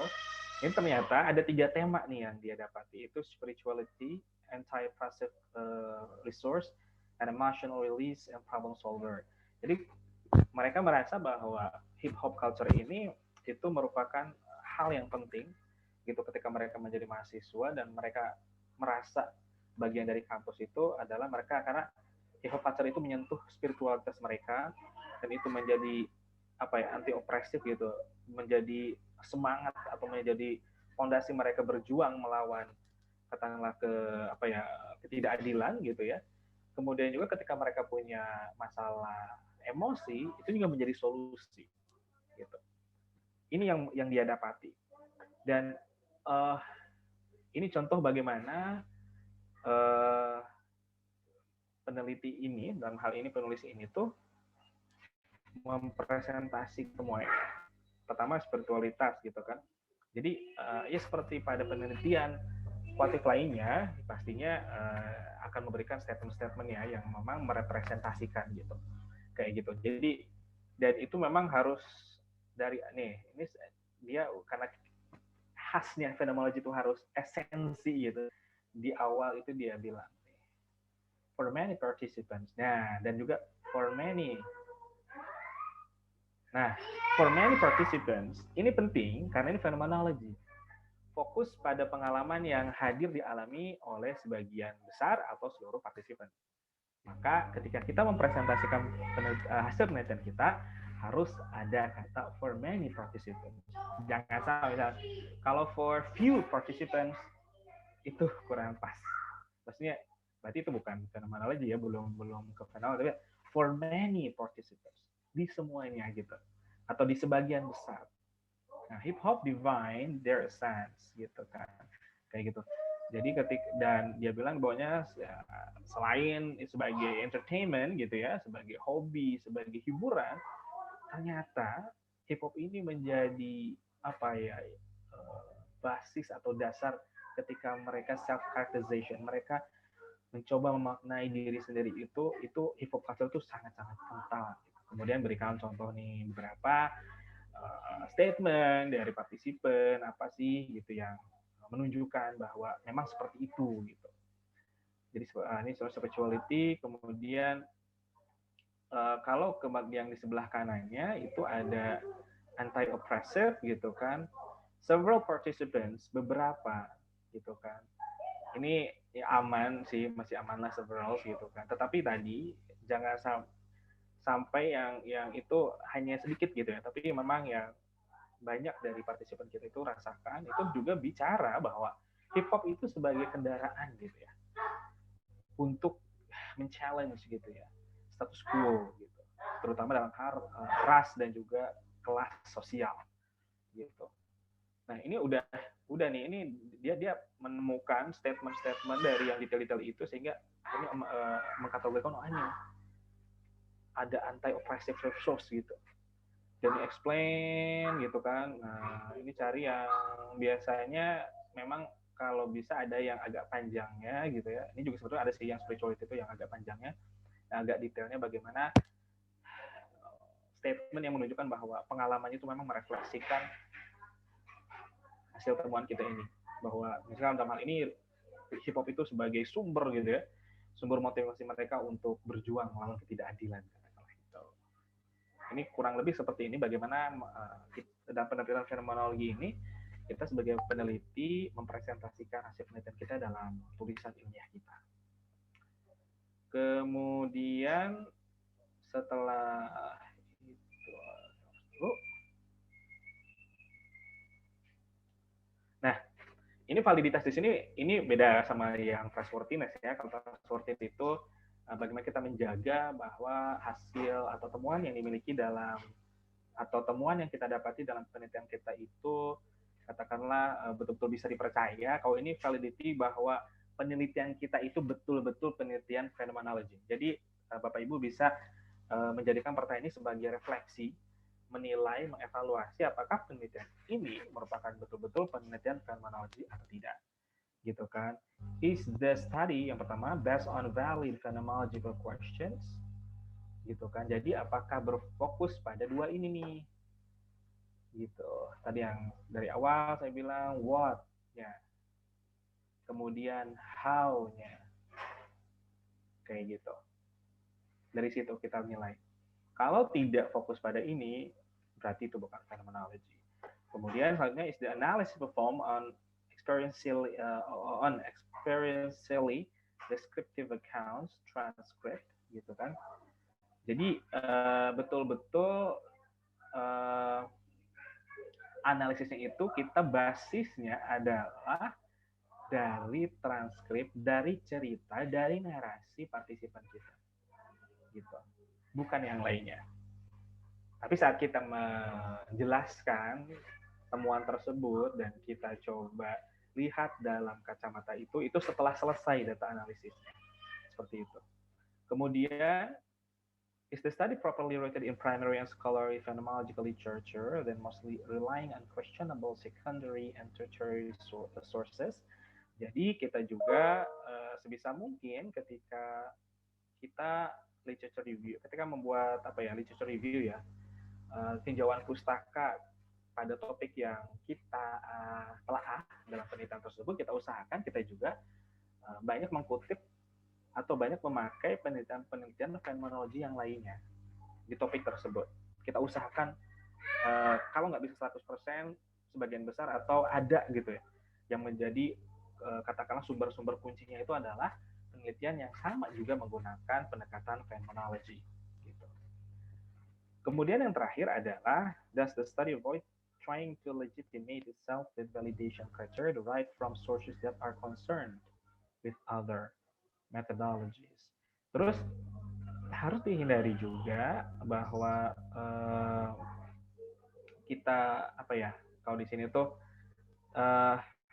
jadi gini, ketika kita pastikan bahwa ketika kita menilai sebuah penelitian fenomenologi itu memang dengan karakteristik fenomenologi gitu, dengan standar-standar yang memang dipakai dalam penelitian fenomenologi itu, bukan penelitian yang lain gitu kan, seperti itu. Jadi misalkan kalau dalam kualitatif sendiri kan tadi ada yang misalnya naratif yang fokus pada individual, keunikan individual itu gitu, kita fokusnya itu. Tapi kalau di sini justru bukan itu, harus tadi harus shared gitu ya, harus memang dialami, harus hadir gitu ya, si pengalaman tersebut, si pemaknaan tersebut di sebagian besar atau semua partisipan itu. Gitu. Jadi keumuman akhirnya gitu, bukan spesifik orang per orang di partisipan kita. Kemudian Bapak Ibu sekalian,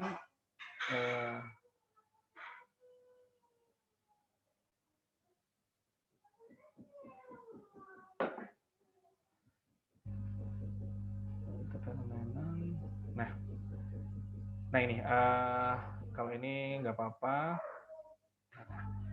Epoke dan juga tadi bracketing yang saya bilang di awal itu bagaimana kita melepaskan asumsi yang sudah kita miliki, pengetahuan sudah kita miliki terkait penelitian yang sedang kita lakukan gitu. Epoke itu lebih ke the everyday understanding, judgment, and knowings that are set aside so as to get to fresh gitu ya, wide open. Kalau ini lebih kepada bahwa pasti kita punya apa ya, punya pemahaman gitu ya terhadap fenomena itu gitu. Kita harus kita lepaskan dulu, berusaha kita lepaskan supaya kita betul-betul punya pandangan terbuka gitu ya. Betul pandangan terbuka, betul-betul kita bisa fokus dan menerima apapun yang ada dalam data yang kita miliki. Gitu kan. Kemudian bracketing juga once pre-understanding identified during epoche then put them aside through bracketing. Kalau bracketing ini sudah kita, oh ini loh hal-hal yang mungkin tadi saya sampaikan di awal akan mempengaruhi ketika kita menganalisa data, ketika kita menjelaskan data yang kita miliki. Itu harus kita break, harus kita tunjukkan. Oh ini loh, tadi kan disampaikan ya sama penulis tadi itu contohnya. Ini diri saya yang mungkin beririsan dengan fenomena yang akan saya teliti dalam penelitian ini, gitu kan. Tapi saya berusaha betul gitu untuk sadar bahwa saya harus fokus ke dalam narasi, ke dalam data yang memang betul-betul saya dapati dari para partisipan. Gitu.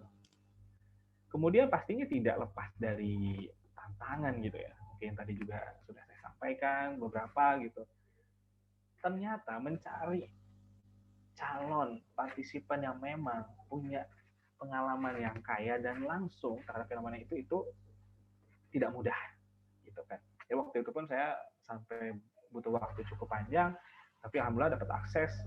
Ada namanya IMSA, Indonesian Muslim Society in America, yang itu menjadi jembatan saya menemukan calon-calon partisipan yang bisa saya rekrut dalam penelitian saya. Gitu. Dan itu memang kalau kita punya aksesnya alhamdulillah gitu, dan kita tahu di mana bisa menemukan mereka. Tapi kalau ada di sebuah posisi yang itu sangat sulit. Dan biasanya fenomenologi ini dia researcher itu akan meneliti sebuah hal yang memang cukup familiar dengan dia. Kayak tadi kan dia meneliti hip hop. Ternyata si peneliti juga suka hip hop gitu. Dan dia hidup dengan kultur hip hop gitu. Saya melakukan penelitian tersebut karena saya juga seorang muslim, orang Indonesia dan muslim, dan belajar juga di Amerika walaupun bukan S1 gitu. Jadi biasanya dekat dengan fenomena itu, atau katakanlah yang diteliti itu dekat dengan pengalaman dan keseharian gitu dari si peneliti itu. Bracketing personal experiences may be difficult for the researcher to implement because interpretation of the data always incorporate the assumption that the researcher brings to the topic. Bracketing juga kita berusaha melepaskan baju asumsi yang telah kita miliki, pengetahuan kita miliki, itu sulit, memang sangat sulit, dan mustahil, kata dosen saya, mustahil itu dilakukan betul-betul kita lepas gitu. Oleh karena itu kita perlu state gitu, sehingga nanti para pembaca pun tahu, oh mungkin ya ada subjektivitas tanda kutip ya ketika hasil penelitian ini tuh karena yang neliti itu orangnya seperti ini, dia punya pengalaman, dia punya identitas seperti ini gitu. Dan itu nanti ketika mereka membaca penelitian yang semisal gitu kan, dengan karakter peneliti, bukan hanya misalkan tadi katakanlah partisipannya sama karakternya gitu kan, tapi yang menelitinya, latar belakang penelitinya berbeda, itu juga akan memberikan kemungkinan hasilnya bisa berbeda. Jadi nanti pembaca itu tidak lantas protes atau komplain gitu. Ini penelitiannya hampir sama gitu. Katakanlah setelah saya ada lagi yang meneliti ini, gitu ya. Sama tentang identity development, Muslim Amerika Indonesia gitu kan di S1 gitu kan. Mungkin bahkan diambil di kampus yang sama mahasiswanya gitu kan, tapi kok hasilnya beda dengan saya misalkan. Bisa gitu kan. Tapi karena sudah kita state dalam paper kita seperti itu, jadi bisa paham, oh ini hasilnya seperti ini karena latar belakang si peneliti itu saya yang seperti ini. Gitu. Tapi nanti ketika diteliti oleh peneliti lain punya latar belakang berbeda dengan saya, itu juga akan memberikan kemungkinan hasilnya itu berbeda gitu kan, kayak gitu. Itu jadi bisa kalau kita nggak state dalam paper kita, itu akan sulit nanti gitu kan. Mereka akan, wah ini mana yang benar dong kalau kayak gini gitu kan. Ibaratnya seperti itu. Memang itu banyak dari pertanyaan, kalau kayak gitu nanti mana yang harus bisa jadi atau apa ya yang bisa saya ambil gitu. Tapi kalau kita tahu, oh begini latar belakang penelitinya, yang ini begini, oh oke. Nanti mana yang kira-kira itu relevan gitu dengan katakanlah saya mau pakai itu untuk saya buat sebuah kebijakan gitu kan. Nah, nanti saya pilih yang memang itu relevan dengan kondisi situasi katakanlah kampus tempat saya bekerja katakanlah gitu seperti itu. Jadi sebenarnya masih ada tadi juga ya tentang yang lainnya, bagaimana harus membaca gitu ya pelan-pelan kayak gitu, yang pun itu luar biasa. Jadi data analisis ini sangat panjang gitu kan, dan sebetulnya untuk menuliskan dalam paper ini tidak begitu lama gitu, tapi memang proses analisis datanya ini yang biasanya cukup memakan waktu sangat panjang gitu. Dan ini beberapa buku yang memang dijadikan, silakan kalau mau baca lagi lebih dalam gitu kan, ada Phenomenology of Practice, ini apa namanya itu yang biasanya jadi referensi banyak gitu kan, Van Manen, terus juga ada Mustekes, ini yang selalu menjadi rujukan gitu bagi sebagian besar peneliti yang menggunakan metodologi riset phenomenology gitu. Ya, Pak Dion, mungkin itu yang bisa saya share. Maaf kalau kepanjangan, dan yang mudah-mudahan bermanfaat, dan pasti ini masih kulit-kulitnya sebetulnya. Jadi yang mudah-mudahan ini bisa menjadi membuka bahwa ada loh metode ini gitu bisa digunakan. Silakan nanti bisa dipelajari lebih lanjut melalui sumber-sumber yang sudah saya salah duanya sumber yang tadi saya perlihatkan di sini. Terima kasih. Terima kasih sekali Pak Taufik Mulyadin. Alhamdulillah suatu kebanggaan ini UIN Sultan Toha Jambi bisa mengundang pemateri dari BINUS University, Universitas BINUS. Mudah-mudahan nanti ada kerjasama lanjutan antara UIN Sultan Toha dengan BINUS University. Mudah-mudahan. Amin.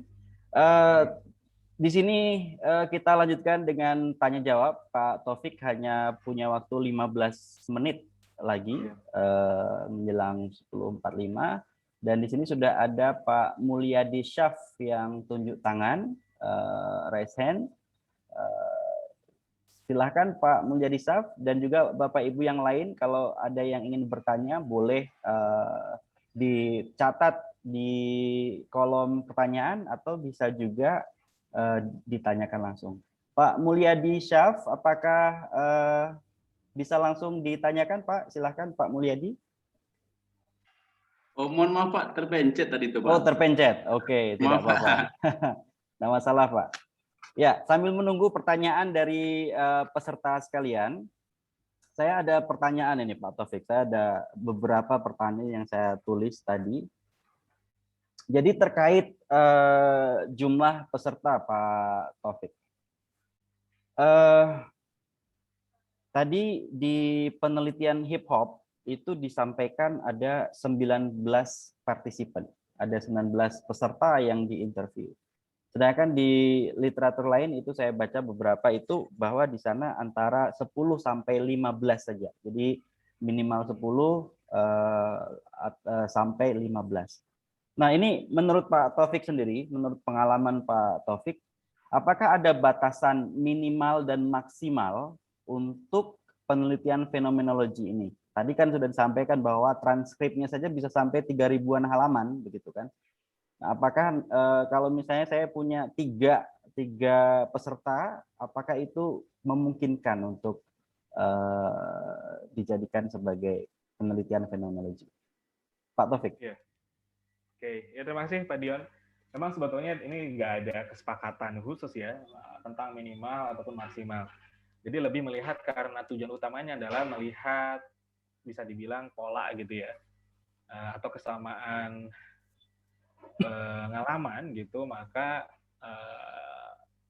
dibutuhkan katakanlah lebih dari satu lah gitu ya, kayak gitu. Cuman memang kalau tadi ada yang bilang, oh ya 10 sampai 15 orang gitu kan, itu lebih melihat bahwa ingin melihat ini betul-betul dialami. Jadi ketika mereka kita bilang kayak gitu ya, for many participants, kalau kita Cuman dua, tiga, gitu kan, kalau cuma dua gimana kita ininya bilangnya gitu kan. Jadi itu untuk mempermudah kita sebetulnya meyakinkan bahwa oh ini betul-betul dialami oleh banyak orang gitu. Maksudnya peristiwa pengalaman tersebut dimiliki oleh itu banyak orang gitu.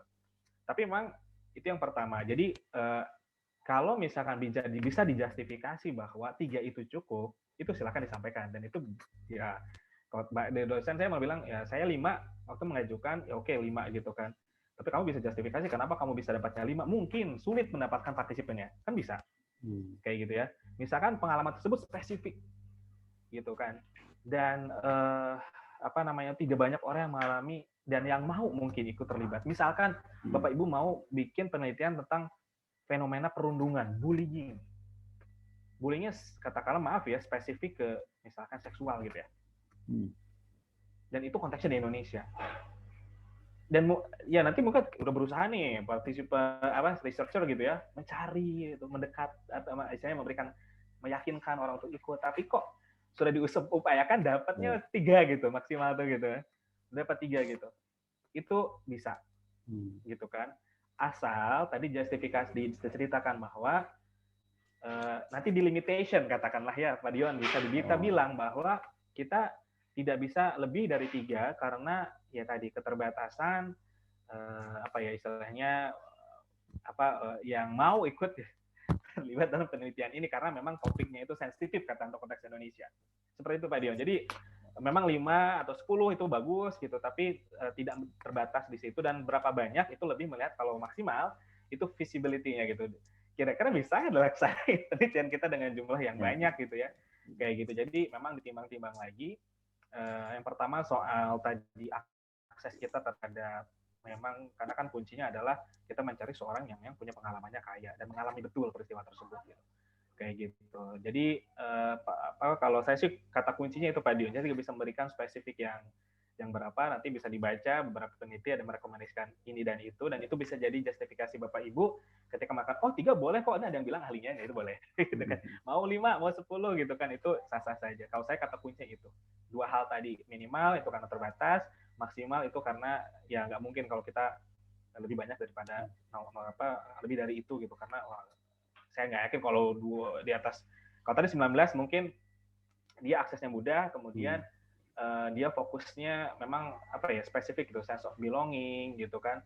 Jadi istilahnya peristiwanya itu spesifik dan hip hop lagi gitu. Gitu. Jadi betul-betul cukup spesifik. Jadi dia bisa rekrut banyak gitu. Tapi mangga silakan pakai yang manapun asal ada justifikasinya itu boleh sah. Terima kasih. Jadi pengalaman 5 bisa ya, Pak Taufik ya? Pengalaman saya bisa 5 gitu. Bahkan kalau tadi kejadian saya cuma 3 gara-gara tadi ya contohnya itu bisa. Siap, terima kasih. Ada ini sudah tunjuk tangan Pak Khairun Najib Kuris. Apakah sudah berada di sana dan siap bertanya? Pak Khairun, silakan. Terima kasih Pak Dion. Ya. Selamat siang, pagi menjelang siang ya. Ya. Iya Pak. Oke, baik. Gini Pak, sekarang ini saya kebetulan lagi meneliti tentang fenomena kebijakan. Maksud saya itu fenomenologi ini kalau ditarik ke kebijakan pemerintah daerah itu kira-kira bisa nggak Pak ya?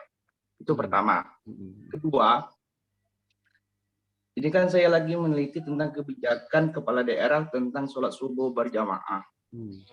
Misalkan di Palembang itu ada wali kota Palembang itu membuat kebijakan sholat subuh berjamaah bagi ASN.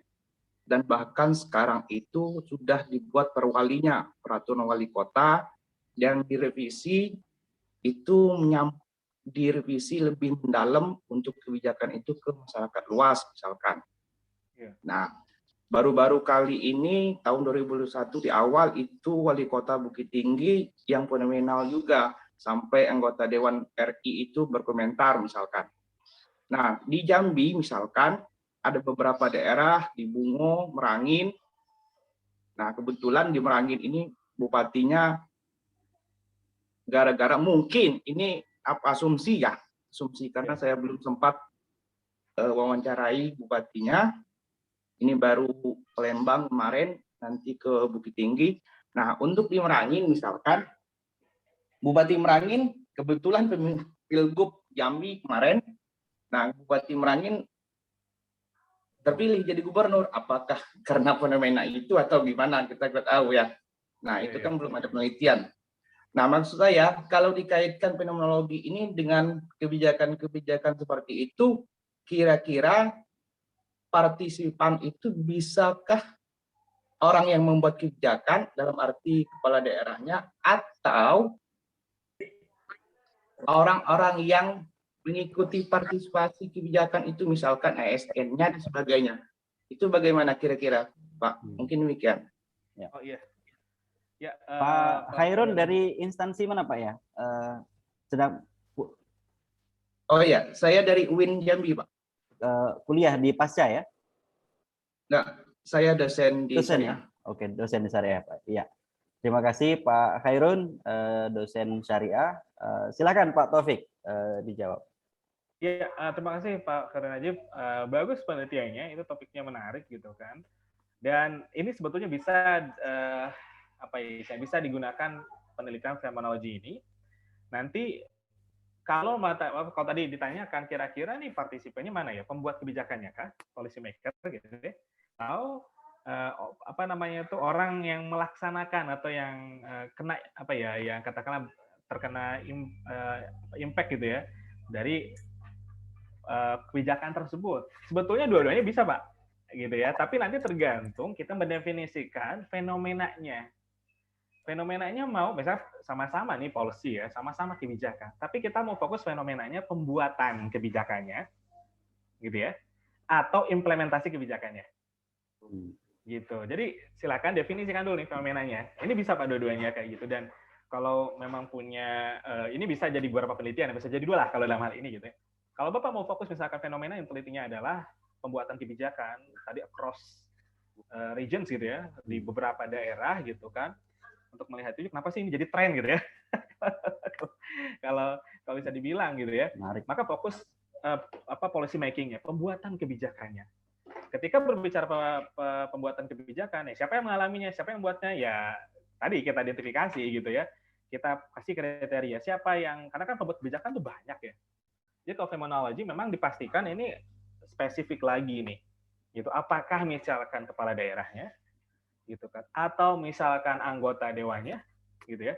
Saya nggak tahu nih. Nanti bisa dispesifikkan gitu kan. Bahkan itu sama-sama pembuatan kebijakan. Tetapi ketika nanti Bapak pakainya ada yang kepala daerah, itu bisa jadi penelitian sendiri. Ketika yang mengalaminya itu katakanlah anggota dewan, itu juga sendiri gitu. Bahkan anggota dewannya kata partai ABC itu bisa penelitian sendiri, Pak. Karena beda-beda mungkin kalau partai yang basisnya itu Islam, seperti apa pengalamannya gitu ya. Tapi kalau yang basisnya misalkan nasionalis gitu, seperti apa? Itu sangat banyak, jadi lebih spesifik lagi. Kalau tadi soal implementasi ya tentu saja masyarakat, tapi masyarakat itu tadi bisa betul kayak tadi Bapak bilang bagus, ASN gimana nih? Gitu ya. Karena kan pasti ada semacam beda kalau sama yang non ASN gitu ya. Kayak gitu.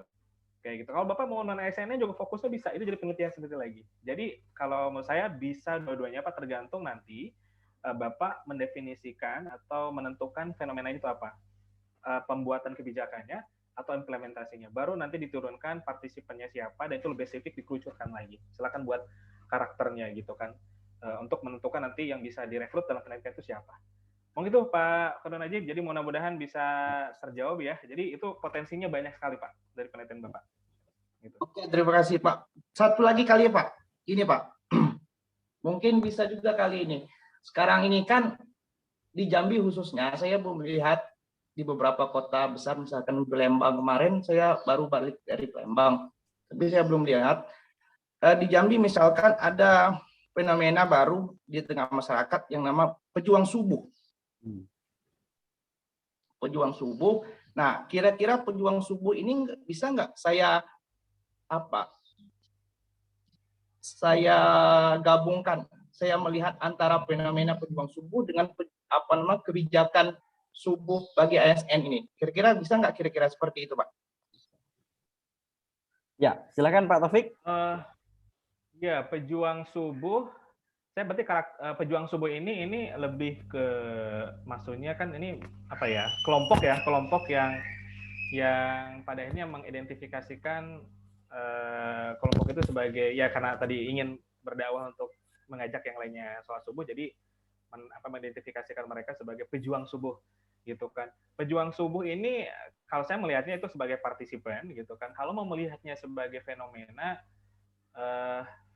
itu ya, kecuali kalau gini misalkan, gimana ya, agak nih, saya kebayangnya itu kalau pejuang subuh itu orangnya gitu, itu orang. Jadi bagaimana misalkan ketika pejuang subuh tadi Pak, pejuang subuh, jadi Bapak fokus ingin melihat implementasi atau melihatkan atau implikasi ya kebijakan dari kebijakan dari sholat subuh berjamaah itu, bagaimana sih kalau pejuang subuh ini pengalamannya seperti apa gitu, memaknai pengalaman melaksanakan kebijakan itu seperti apa gitu.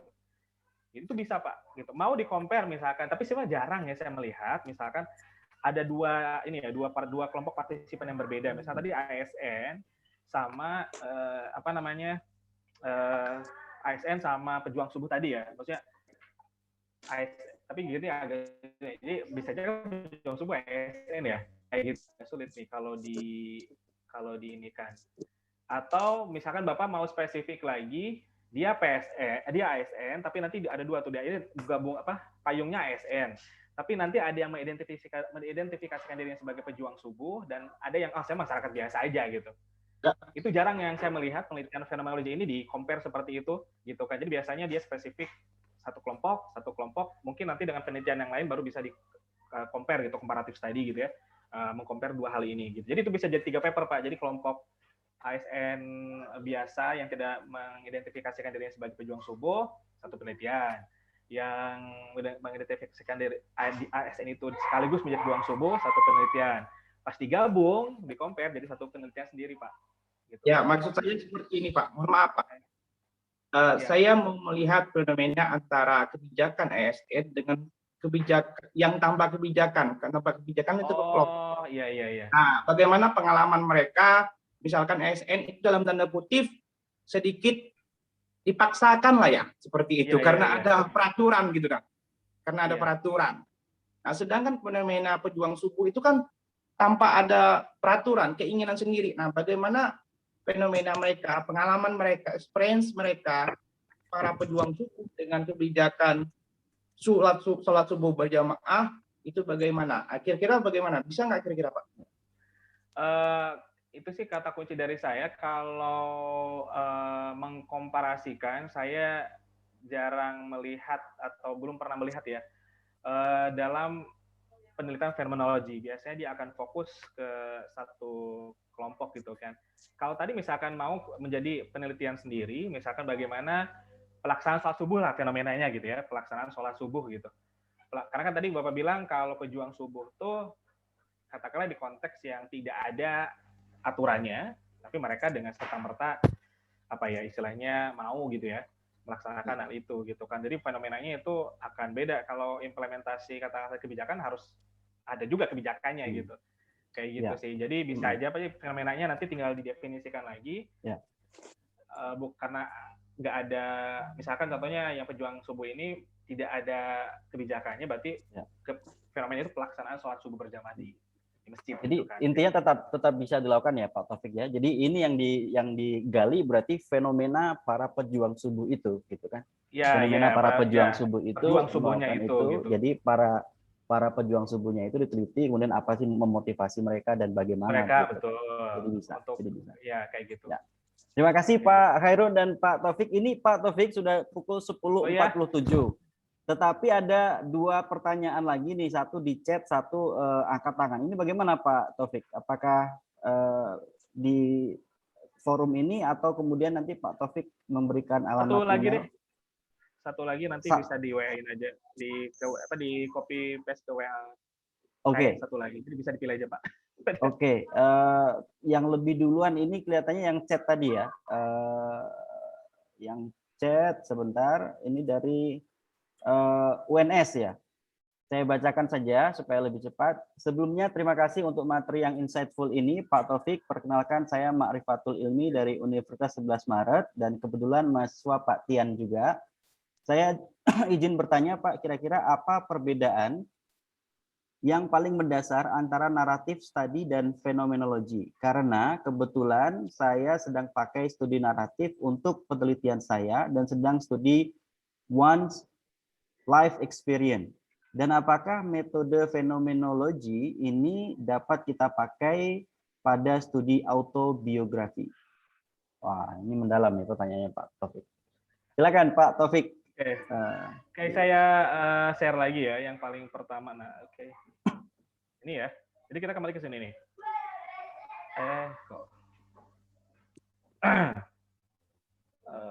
Nah, ini. Jadi kalau narrative study, tadi kan fokusnya ke ini ya, individual, orangnya gitu, dengan segala apa yang dia miliki termasuk ya life experience-nya gitu. Kayak gitu.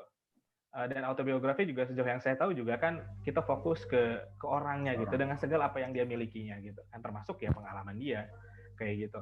Dan pengalamannya itu pembatasannya apa ya? Ini fokus ke orangnya gitu ya. Ke orangnya dan segala hal yang dia miliki. Makanya di sini bubble-nya beda gitu, narrative study gitu. Oke, kalau fenomenology ini yang jadi fokus adalah fenomenanya gitu. Fenomenanya kan kalau narrative study itu harus apa ya? Maksudnya bahkan kita spesifik bisa contoh-contohnya itu yang apa ya? Yang biasanya itu beda dari kebanyakan lah gitu, yang unik gitu ya, yang benar-benar itu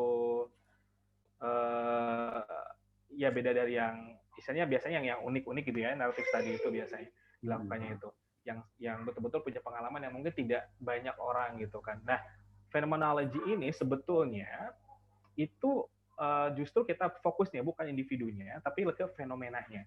Dan kata kunci lainnya adalah harus dilakukan. Kalau tadi kan satu orang gitu ya, misalkan satu orang dan fokus ke orangnya juga gitu, itu nggak bisa dibilang nggak bisa digunakan phenomenology gitu. Tapi fenomenology ini harus dari beberapa orang, pengalaman beberapa orang, dan harus berbagi pengalaman itu, harus ada irisan di antara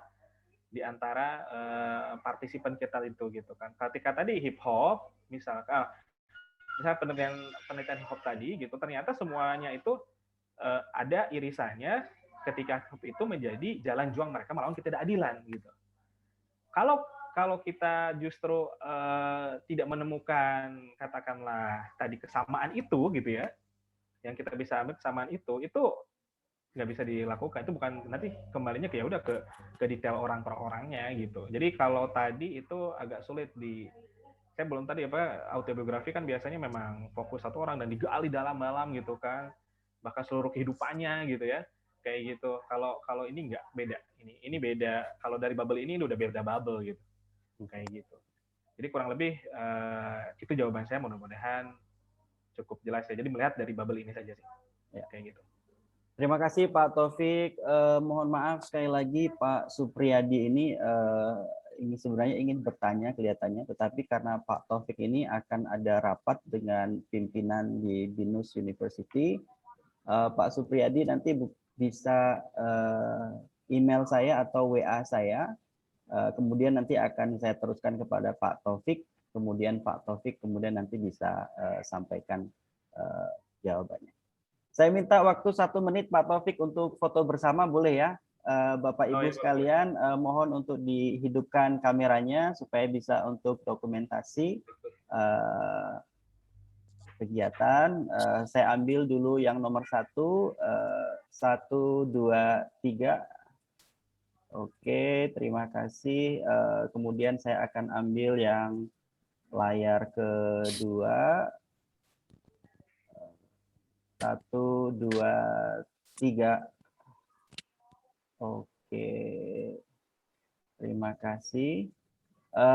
Sekali lagi terima kasih Pak Taufik Mulyadin, juga kepada Bapak Ibu. Saya lihat di sini banyak dosen pasca sarjana maupun dosen UIN Suta maupun dosen dari luar UIN Suta Jambi.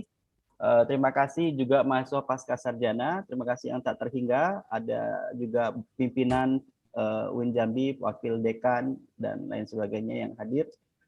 Terima kasih atas bertahannya sampai ujung acara, dan Bapak Ibu sekalian, jika ingin ada topik yang ingin diangkat tentang metodologi penelitian, bisa diteruskan kepada kami LP2M untuk nanti kita bisa tindak lanjutin, termasuk kalau ada rekomendasi pemateri yang bisa didatangkan. Sekali lagi terima kasih Pak Taufik atas waktunya dan sukses selalu untuk kegiatan selanjutnya. UIN Sultan Toha berterima kasih sekali atas kesediaannya memberikan ilmu kepada kita semua. Dan kami dari LP2M mohon maaf apabila ada kesalahan. Saya ingatkan Bapak Ibu semoga sudah diisi semua ya absensinya, karena e-sertifikatnya akan dibagikan melalui email seperti 2 minggu yang lalu. Jadi kita kirimkan via email. Demikian saya tutup. Wabillahi taufik wal hidayah. Wassalamualaikum warahmatullahi wabarakatuh. Terima kasih Bapak Ibu sekalian. Waalaikumsalam warahmatullahi wabarakatuh. Terima kasih Pak Taufik. Mohon izin kita tutup.